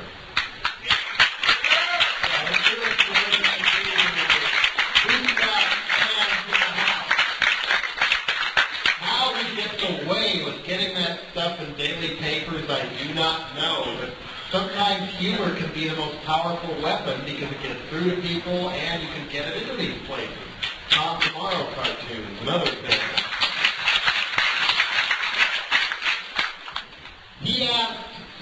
Was he hopeful? And that's a tough question for me too, but I thought it was worth taking a stab at. I wouldn't say I'm optimistic, but I am hopeful because I do disagree with Aaron when he says there's no new protest movement today. I mean, I do agree with him that if Martin Luther King came out today, nobody would know his name. Not just because they forget to report it in the news, just like they forget to report Ralph Nader being locked out of the debate and the Bushes and Bin Laden's financial relationship. In all likelihood, if a Martin Luther King or Malcolm X came up today, the cops would blow his head off. That's right. But that doesn't mean there's not a strong new movement today. It's called, even in Europe, it's called the Spirit of Seattle. The anti-corporate movement, fighting corporate power. Everything from the logo movement, the United States against sweatshops, to people refusing to pay major labels for crappy songs and just taking one part of the and fuck them the rest of the time. That is part of a very important new movement. Again, it's still small, but they're already scared enough of it that the police presence is getting heavier and heavier and heavier. They've been trying to point fingers and saying that the Spirit of Seattle people helped cause the bombings on 9/11. Prime Minister of Italy said that. Wall Street Journal said that. So why not have more of it at this point? Anyway, that is where I get my hope.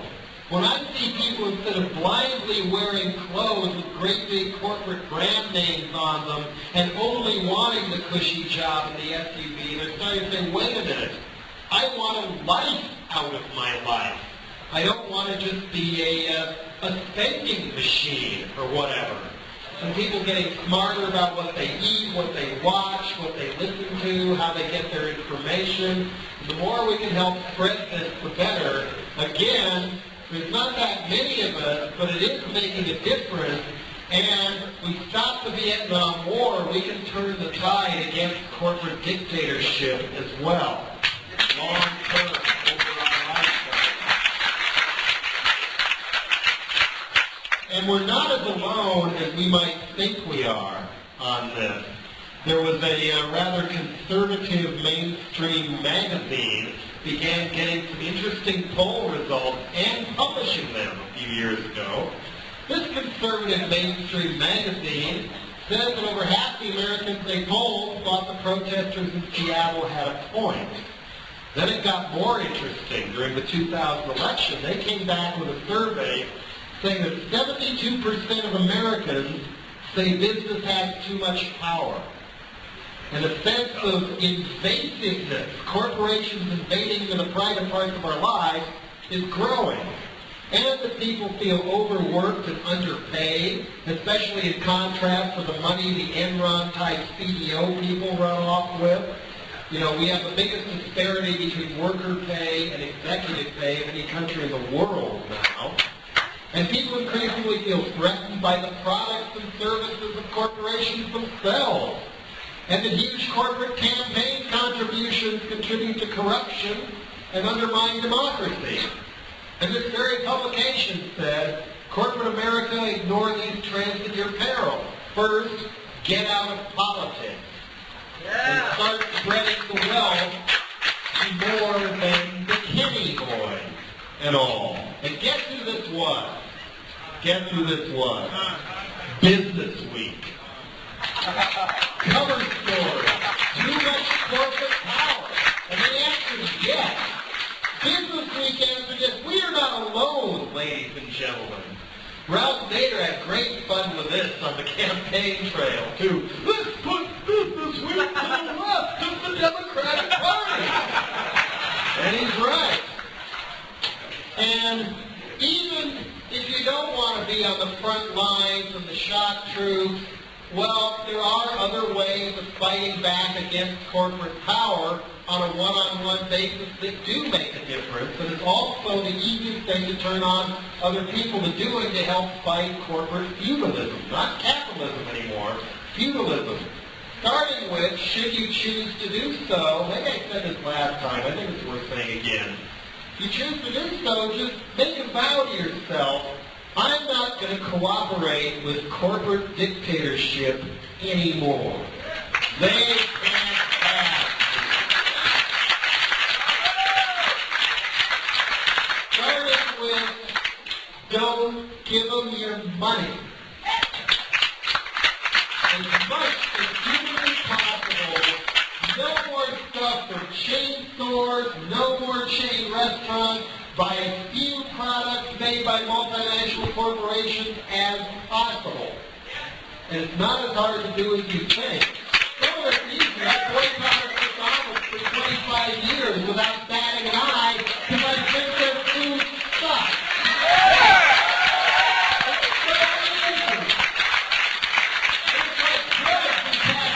The more you get addicted to doing more and more and more.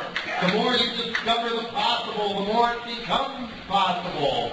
And I know how hard it is in this day and age to find a job, as Mark was talking earlier, the fact that actually means anything to you.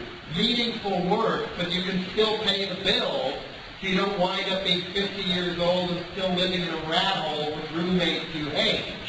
That's hard. But as much as possible, try not to work for them either. Don't just not give the FBI your time, your energy, and your talent, your intelligence. Don't give it to Exxon. Don't give it to Microsoft. Don't give it to that crypto fascist Larry Ellison and what he has in mind. Don't give it to him. But if you must work for them, just remember that the digital age has ushered in a whole new frontier of sabotage on the job.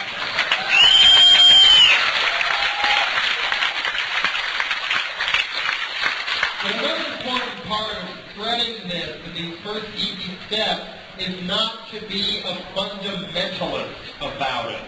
You know, fundamentalist radicals annoy me as much as fundamentalist religious people do, for the same reason, seeing everything in black and white and knowing they have the answer and not leaving you alone about it. I know so many people who start out, when they first see the light, so to speak. They're more punk than thou, more anarchist than thou, more radical than thou, more file sharing than thou, more anarchist than thou, more vegan than thou, more squat than thou. For 6 months, 2 years, then something happens.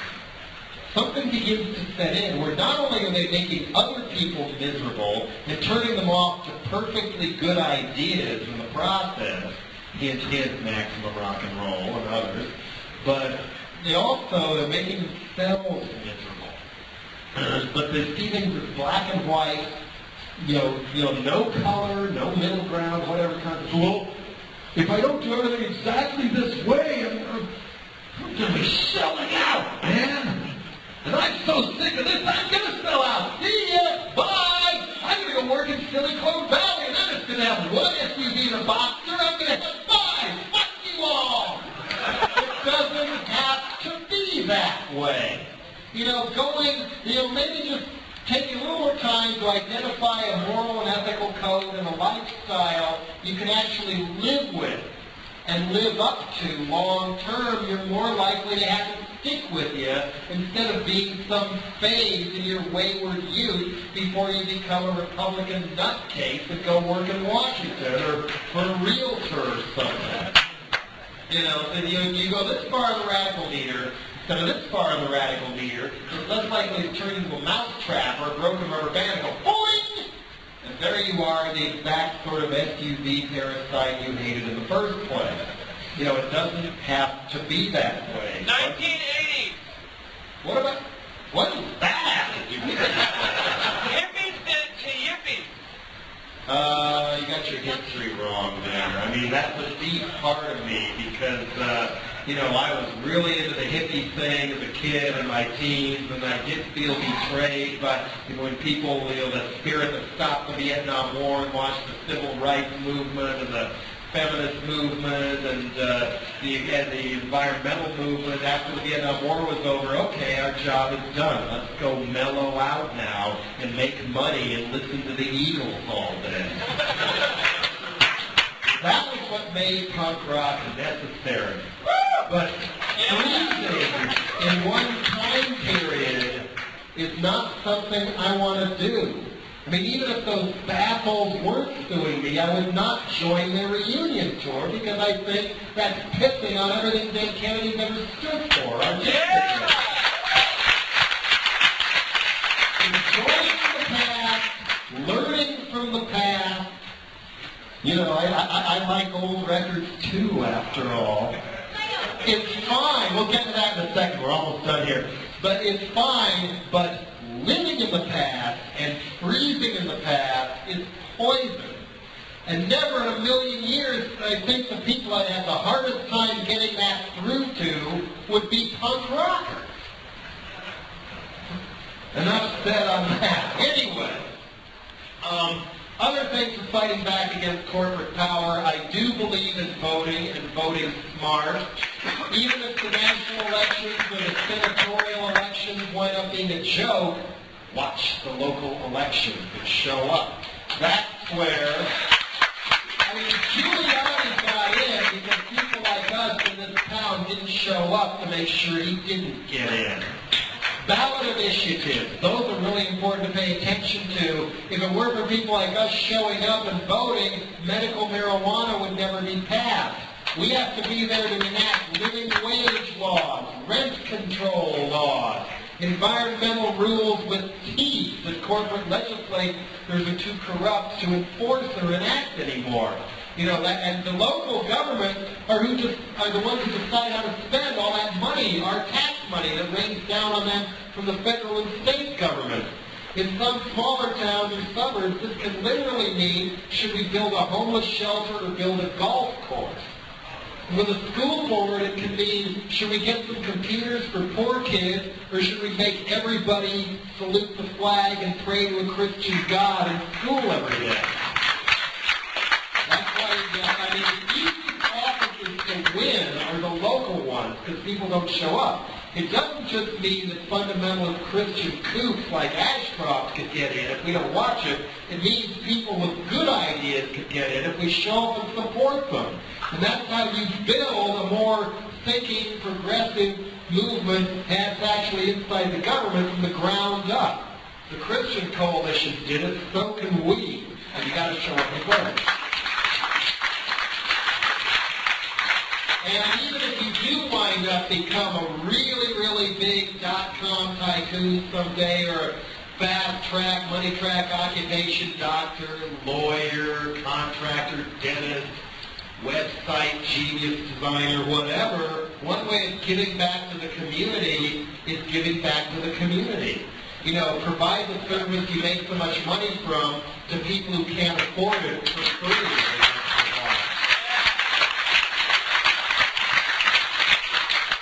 In the Dead Kennedy's Frankenchrist obscenity case over the Frankenchrist album, which I fought with no help from the other band members, I might add, the attorney who represented me on that did it for no fee. Just like the people who helped mark a negative land. I wasn't so lucky with the Dead Kennedy's lawsuit. But he said he did it because he wanted to give something back to his profession. Plus, he had the Porsche, he had the house, but he felt he should be given back to his profession. And he was sick of people like Tipper Gore and the Reagan administration picking on the Constitution. Yeah, Tipper, another reason Gore lost the election. Not even election. It was his fact. And getting something back falls under the umbrella of not forgetting where you came from. I mean, most of the people here today are younger than I am, and by the time they're my age, I fear a majority of you will probably have become the exact sort of jerks you're not too fond of right now. But again, all you have to do to prevent this from happening is to not let it happen. I mean, don't become like the former members of my band Or the people who not only fought against the Vietnam War but turned into Bill Clinton, or people like that later on. Tony Blair was a right-on guy in his youth. Something happened to him. He let it happen.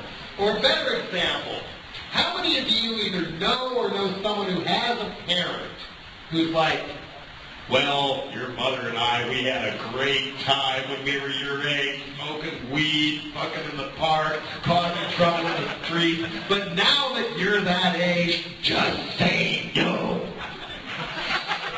And to make sure you take your Ritalin.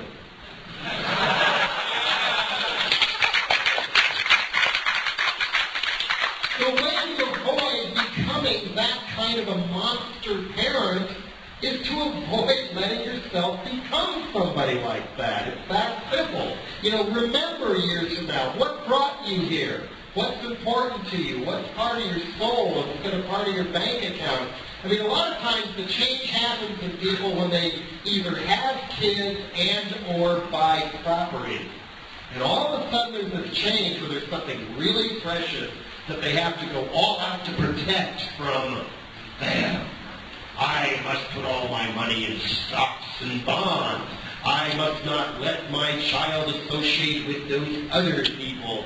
So we will take the SUV, which we have because we don't want a little car to wreck our car and hurt our precious artifact child. We will take them to private school where we scam voucher money to enrich them.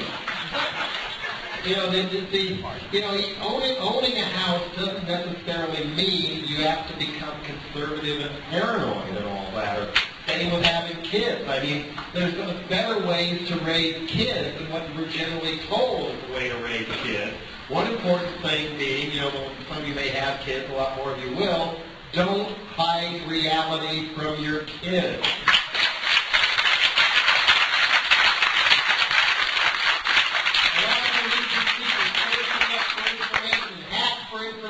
Spread information because they're hungry for information because they want to find out what reality is because they think somebody isn't telling them the truth when they tell them what reality is. And another thing that I've noticed, I'm 44 now, believe it or not, is that a lot of, I noticed this when even before I was 30, that a lot of people my age had no tangible, visual, personal memory of Vietnam or even Watergate. And that stuff was everywhere at the time. Even in 4th grade, we all had a strong opinion on the Vietnam War. Watergate, we were in high school, it was always the best soap opera all summer. Everybody talked about it, and Nixon was going down. But now, I don't remember much of anything from back then. I guess I had a bad childhood or something. You start having a TV commercial they haven't heard in decades. Bing! They recognize it.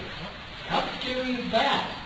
I don't remember my own childhood, but I watched the Brady Bunch. I listened to classic rock, as there's even less and less songs on that, thanks to Clear Channel 2. But the reason that didn't happen to me is because when the bloody footage of the soldiers who've been shot in Vietnam got on the evening news, the race riots, the Biafra War in Nigeria, where I got my name, my parents didn't change the channel. Like maybe the well-meaning Eisenhower parents were doing, thinking they didn't want to upset the kids. They let me see it, we talked about it, my sister was even younger, but we all knew what was going on. It was discussed, and I learned at an early age what racism is and why it's wrong, what war really is and why it's wrong. And this can also be used to teach media literacy, which is so important in an age of corporate-centered media. You can do this to adults as well as kids. You shouldn't be able to graduate from high school unless you can pass a media literacy test, as far as I'm concerned. But they're not going to put that in the schools, at least not until I'm emperor, so we got to do it ourselves.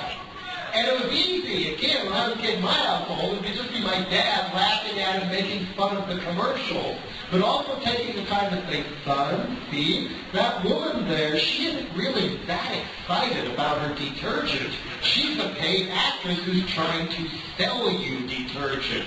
Because detergent and soap really aren't all that exciting, are they? And so I applied that bullshit detector to other things. This is what I'm talking about with media literacy, cultivate bullshit detectors in people. And I applied it to school, I applied it to my family, and then the state of siege really began. But I have no regrets about that. More and more, one of the best things you can do for kids is to empower them with a bullshit detector. So much so that when they become body conscious and teenagers and all, this is especially important for young girls. You know, if you get them to laugh at the fashion fascists and the fashion police long enough, by the time they're teenagers, they're not going to fall for this type of, if you ain't Britney, you ain't shit. And therefore, no matter who or what you are, you, young girl, must always hate your appearance and always be on a diet and always feel inadequate. If the kid is media literate, they're not going to believe the hype and say, ha ha, I'd rather be myself. Bye.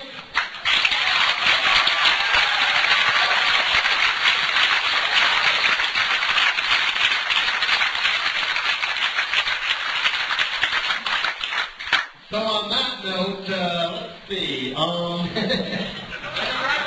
Okay, one more thing before the record is one of the beauties of the spirit of Seattle and the anti-corporate movement is there's no magic leader telling everybody else what to do.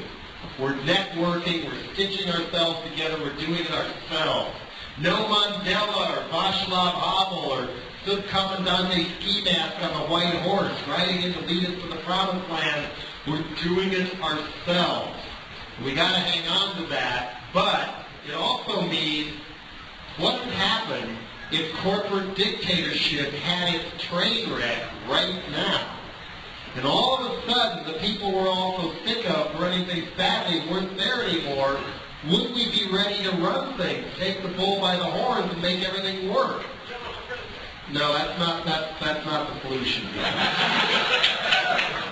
What I'm trying to say is everybody for president, and this is how, is, well, let's look at this. There's a lot of revolutions that's gone down since 1989, and some of them have been pretty damn ugly and haunt us to this day. The Balkan Peninsula, the former Yugoslavia, Afghanistan, Rwanda, Congo, Zimbabwe, you name it. But, well, I don't think it's been an American Revolution since 1989. Where did you go to school? California? Anyway, but there are some good examples too, far from perfect, but worth learning from. The former Czechoslovakia and South Africa. Both those revolutions, the dictatorships who were brutal, violent, and murderous, when they fell quickly, unexpectedly. Nobody would have predicted, even 3 or 4 days earlier, that the Berlin Wall was about to come down, and then all of a sudden it did. That was how fast this shit happened. But at least in those two countries, the hardcore frontline radical opposition not only knew what they didn't like and didn't want, they knew what they did want. And it put a lot of thought into that to the point of knowing who might have the specialist skills and the intelligence and whatnot to actually run different parts of the apparatus so the country didn't fall apart. Are we there yet? I don't think so. It hasn't gone beyond the most part, this sucks. But the way to get beyond that as an individual, person up here yelled Jello for president, no. Everybody, start from time to time, this is not an egocentric thing to do, start putting your head, start putting your imagination in the heads of these other people. Okay, what would I do if I was in Bush's shoes right now? What would I do if I was in the mayor of New York's shoes right now? What would I do if I was given a chance to reform the FBI? What would I do if I was in charge of the school curriculum of the town I live in? What would I do if I was in place of the boss I hate so much at work? How would I run the place differently and make it work? You know, this is an ongoing exercise you can do, put on the shelf, do some more when you feel like it's fun, I think. But anyway, At the very least, you're not going to have all magic answers right away. You can talk to other people or communicate with other people and find out what, some ideas, but it'll have you asking questions, looking for ideas, trying to find solutions instead of just identifying what sucks, and it can't help but make you smarter. And if that train wreck of corporate rule happens, we are going to need each other, and we're going to need smart people, because otherwise it's going to be the ditto heads and the people with the stars and bars and the gun racks and the trucks running around playing king of the neighborhood, and we will get fooled again. So, for people who come up to me in the couple days I've been here and other places, they do, or I go say, oh, you've inspired me so much, oh, you changed my life. The ego likes that a little too much sometimes. But the point is, whether that really happened or not, now it's your turn. Thanks for listening, and now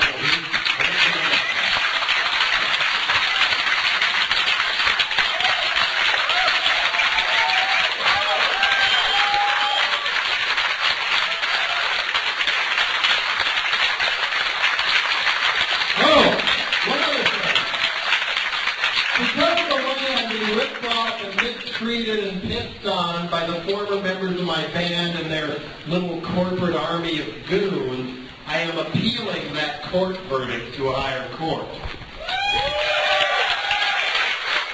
I appreciate the support, but it also is leaving me that many more six figures past broke.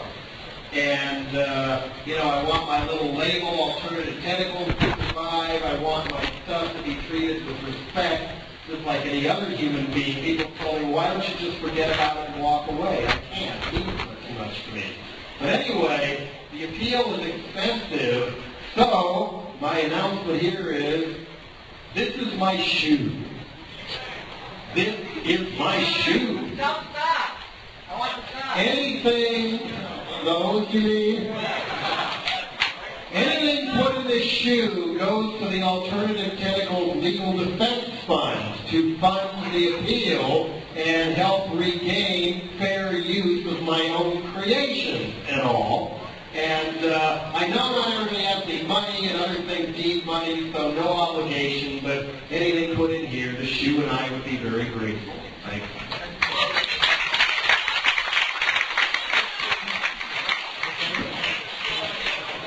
But now we're going to hear the Coca-Cola convention first.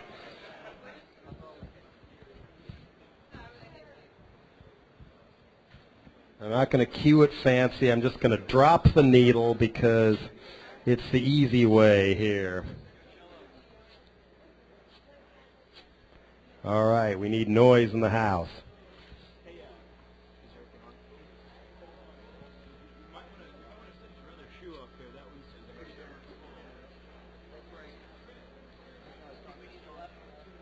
Uh-oh. Do we have ignition? Do you have ignition? Although not presently. He says we have ignition, but not presently. We're sound checking the...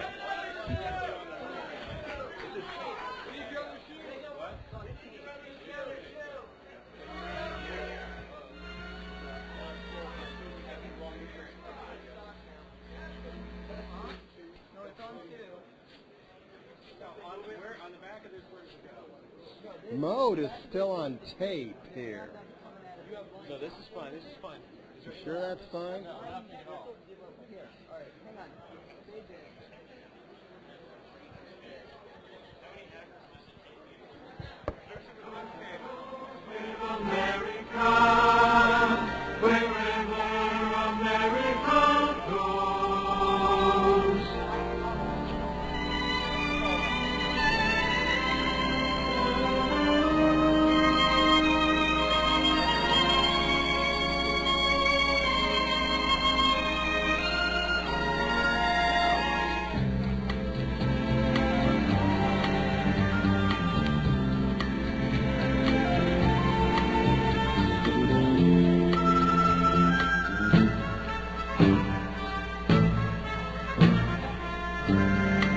This is called Coke Goes with America. They're not getting to the point fast enough, are they?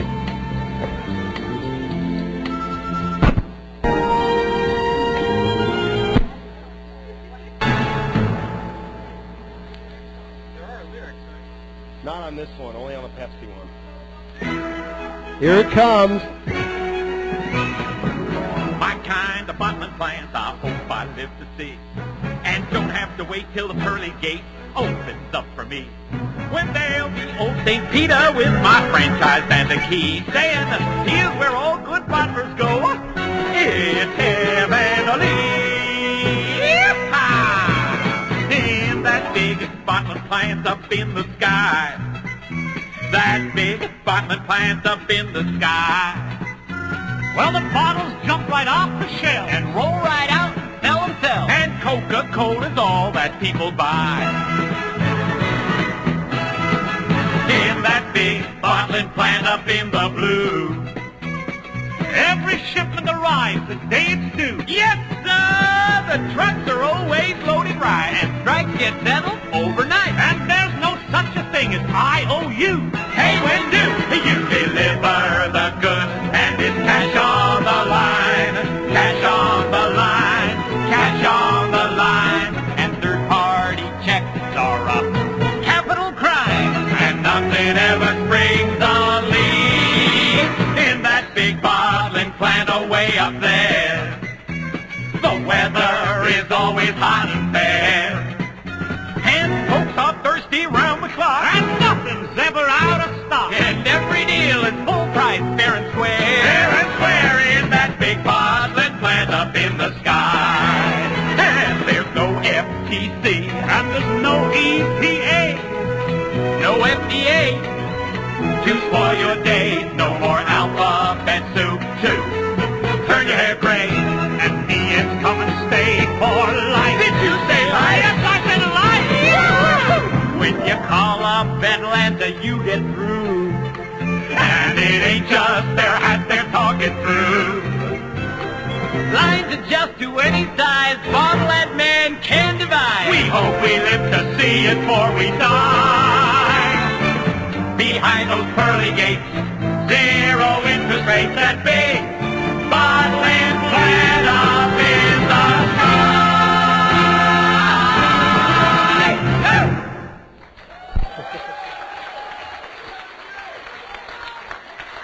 Boy, what do they put in Coke? Okay, we have to do this the slow way. Now we're going to hear one of the Pepsi ones here. Do you want to hear the anti-Coca-Cola one first? Okay, I don't know how long. Let's see. This is all the overture. There's vocals on this. Okay.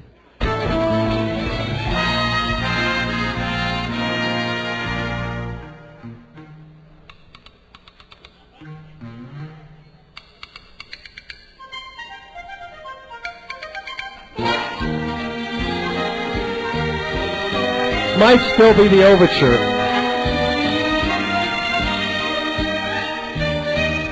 How'd you like to write one of these for a living? This is still the overture. Come on now.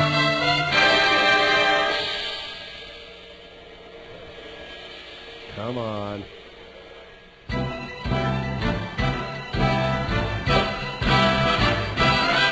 Good evening, Pepsi bottlers, coast to coast. We're glad you're here to join us in our great symbolic toast to a year that was absolutely unbelievable, positively incredible, in a word inconceivable. To put it very simply and succinct, it was the year the competition blinked.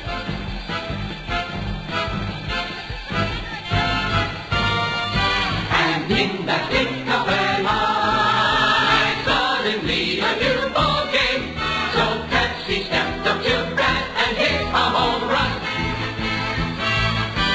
For 87 long years the game has been eyeball to eyeball. And when they fumbled and flopped, Pepsi couldn't be stopped. In the blink of an eye, suddenly a new horse race, and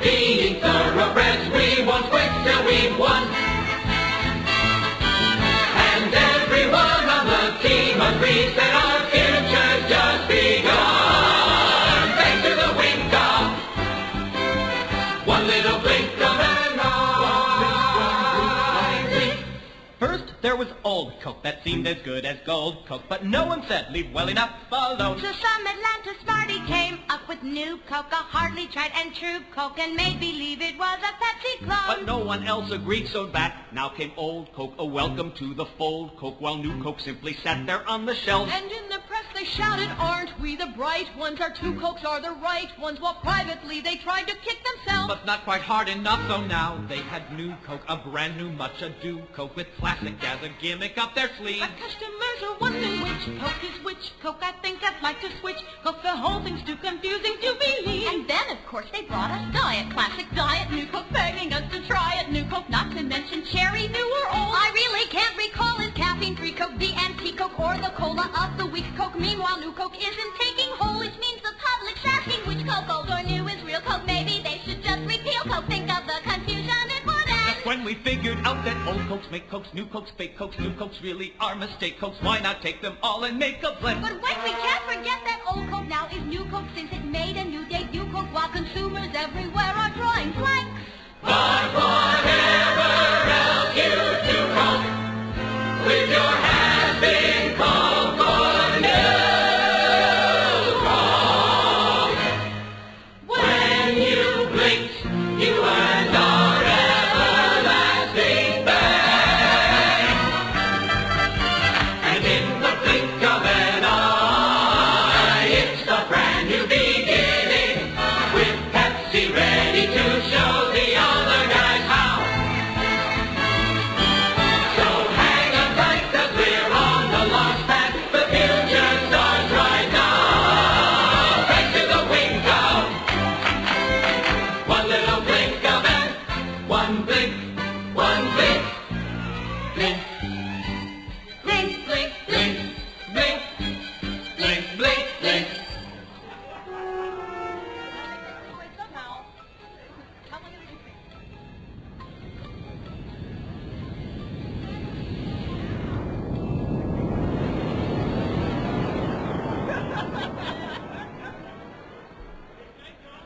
We'll hear a little bit of the Pepsi universe, too, but there's a lot less lyrics, so it might be a long musical interlude that not all of us want to hear.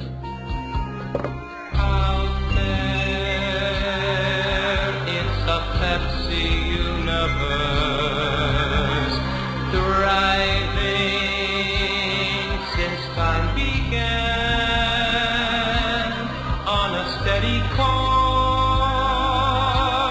at a steady pace, bringing pleasure everywhere, all through time and space, and appear in the Pepsi enterprise. We have one perfect plan to bring Pepsi refreshment to all constellations, and if anyone can succeed, we know we can. It's all there on history's pages, one refreshment to the ages. Pepsi is the universal refreshment. But has it always been that way, Professor? As far as I can remember. We are proud that the Pepsi enterprise never, ever stands still, 'cause the company's working side by side with our partners, and if anyone can succeed, we know we will.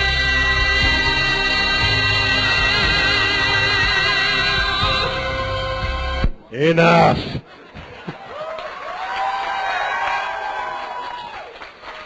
Imagine having to perform in this thing. Was the people who wrote this laughing or crying? I thought I was going to be on Broadway. I could have been a contender. All right.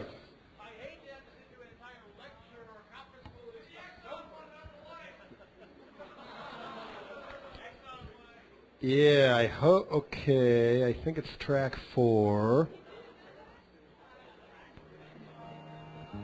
What a life, what a guy, how the time goes rushing by. I love it, wouldn't change it at all.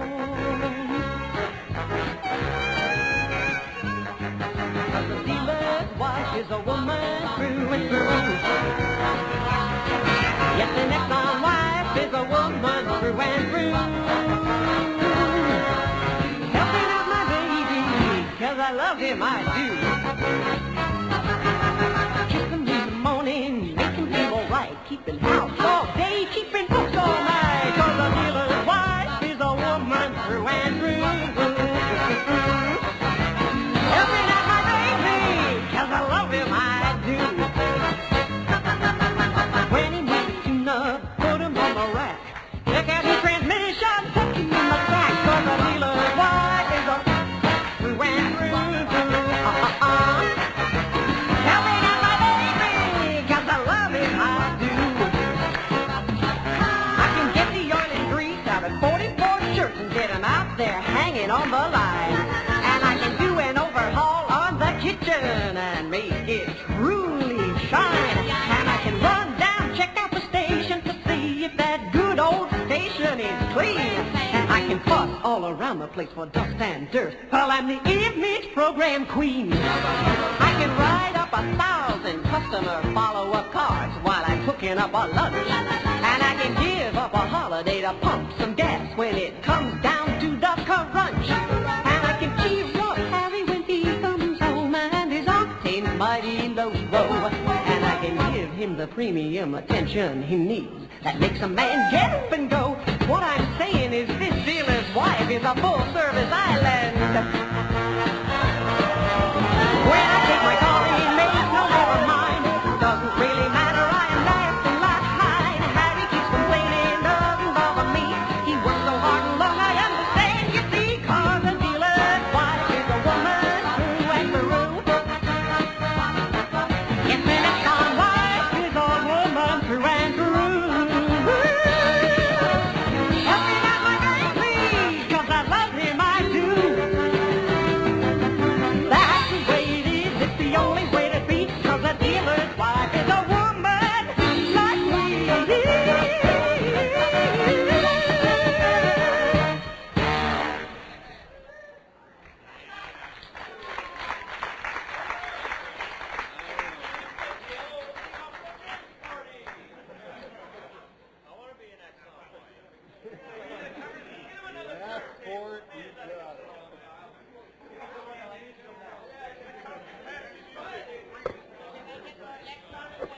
Okay, the General Electric one. Are we going to hear witchcraft or are we going to hear... Oh, wait a minute. It's on the other one.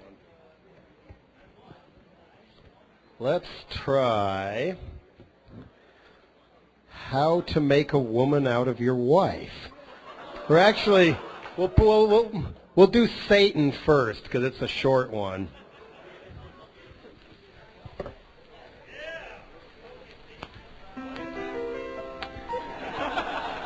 Poor little devil doesn't feel well. They made a heaven out of his hell. Ooh, since they made it electric. That's true. Don't look so glum, Mr. Devil. I mean, look at it this way, You've got a rapid transit that crosses the river Styx. Isn't that heaven? Isn't that? Please, sir, watch your language. No more those fiery furnaces I used to love to fix. Isn't it heaven? I I think it's... Please, sir, watch your language. I'm feeling like the devil. Just why did we have to meet? I'll tell you on the level that my joy is shameless, your heat is flameless. I like my kingdom better before you performed your tricks. Then it was heaven. No, then it was hell. What? Hell. What? Hell, hell, hell. Watch your language.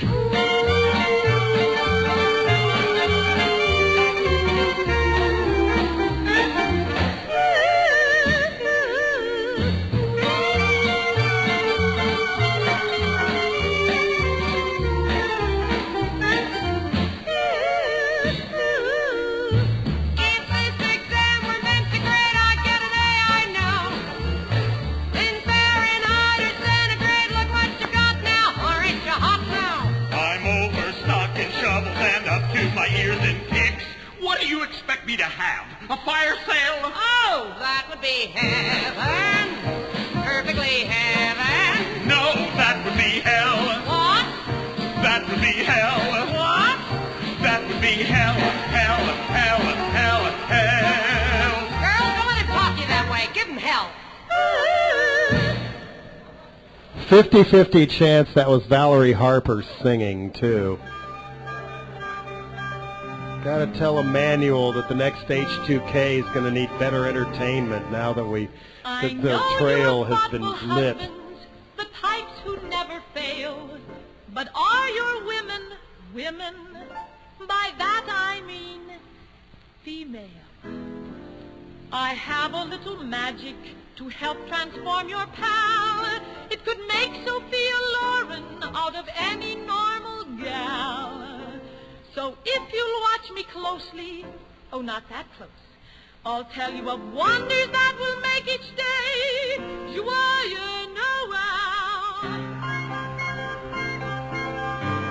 Light up the tree, fill up the sleigh, make Christmas Day be every day.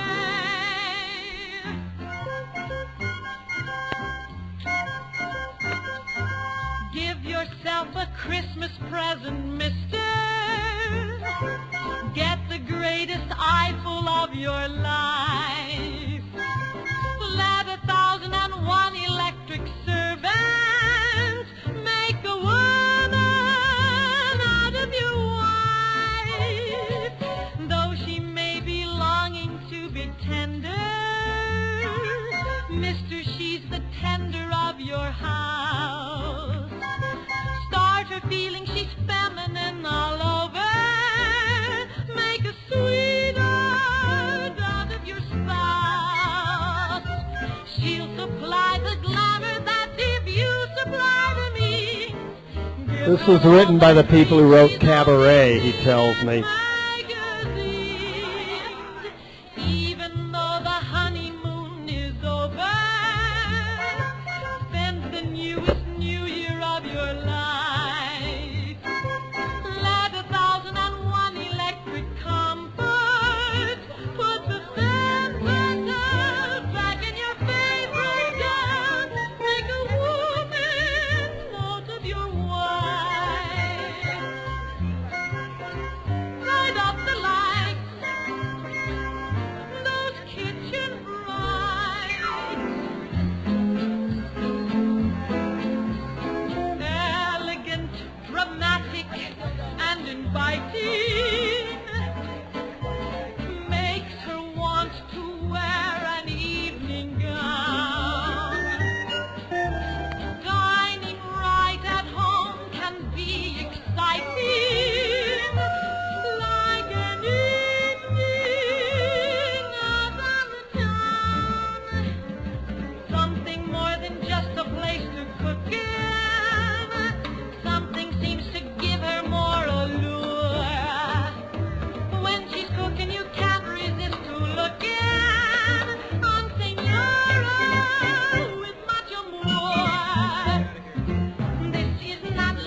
It's half over. Should we hear the ref? Weaving her all electric magic.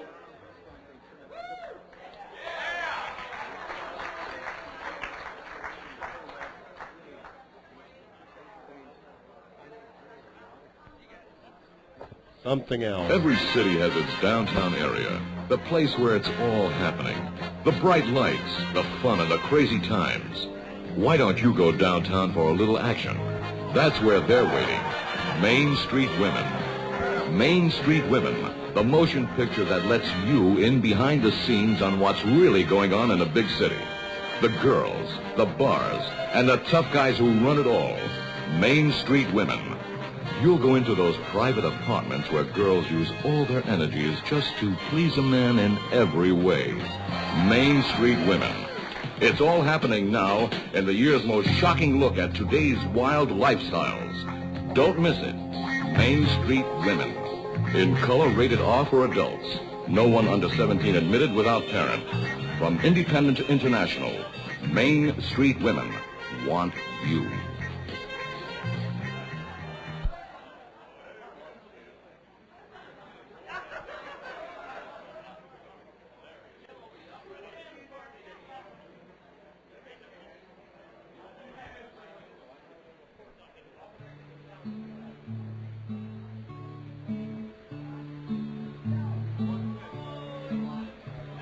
The other day, a charity guy came to me, and he said that I should give him some money for all of the sick people in the hospitals. He said that at any given time, there are something like 300,000 or 400,000 people in this country alone who are in comas and who can't take care of themselves. And I got to thinking, they can't, or they won't.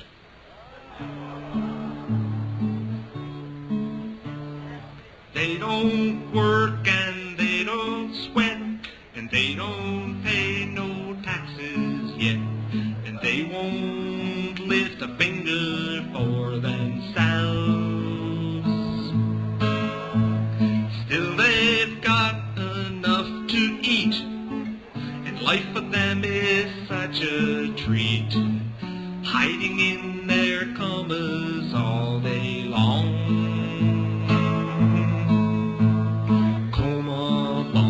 You got no pride, hey, coma bums don't get hurt inside.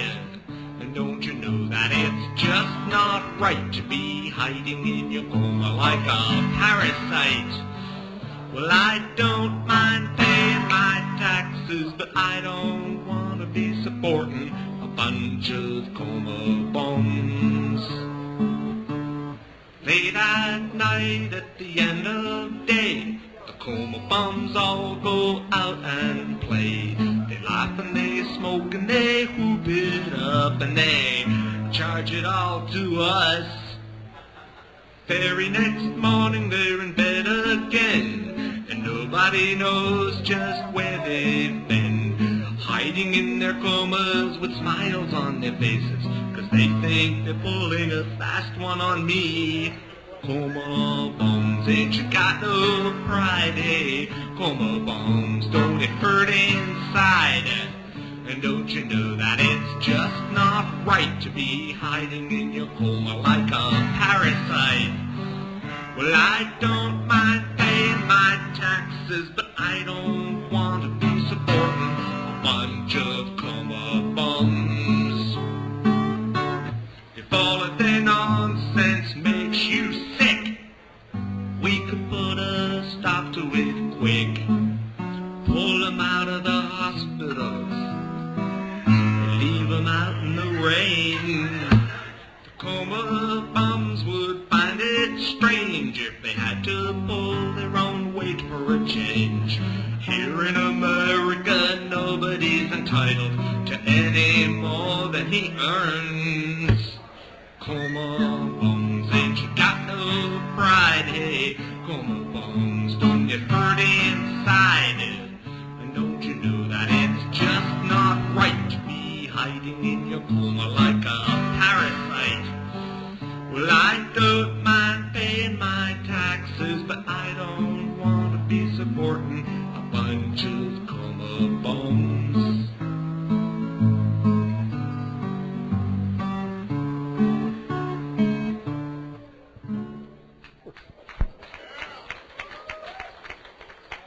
Had enough? I have. See you next time.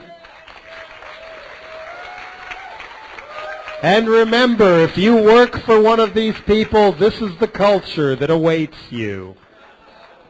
They might have volleyball now, but still.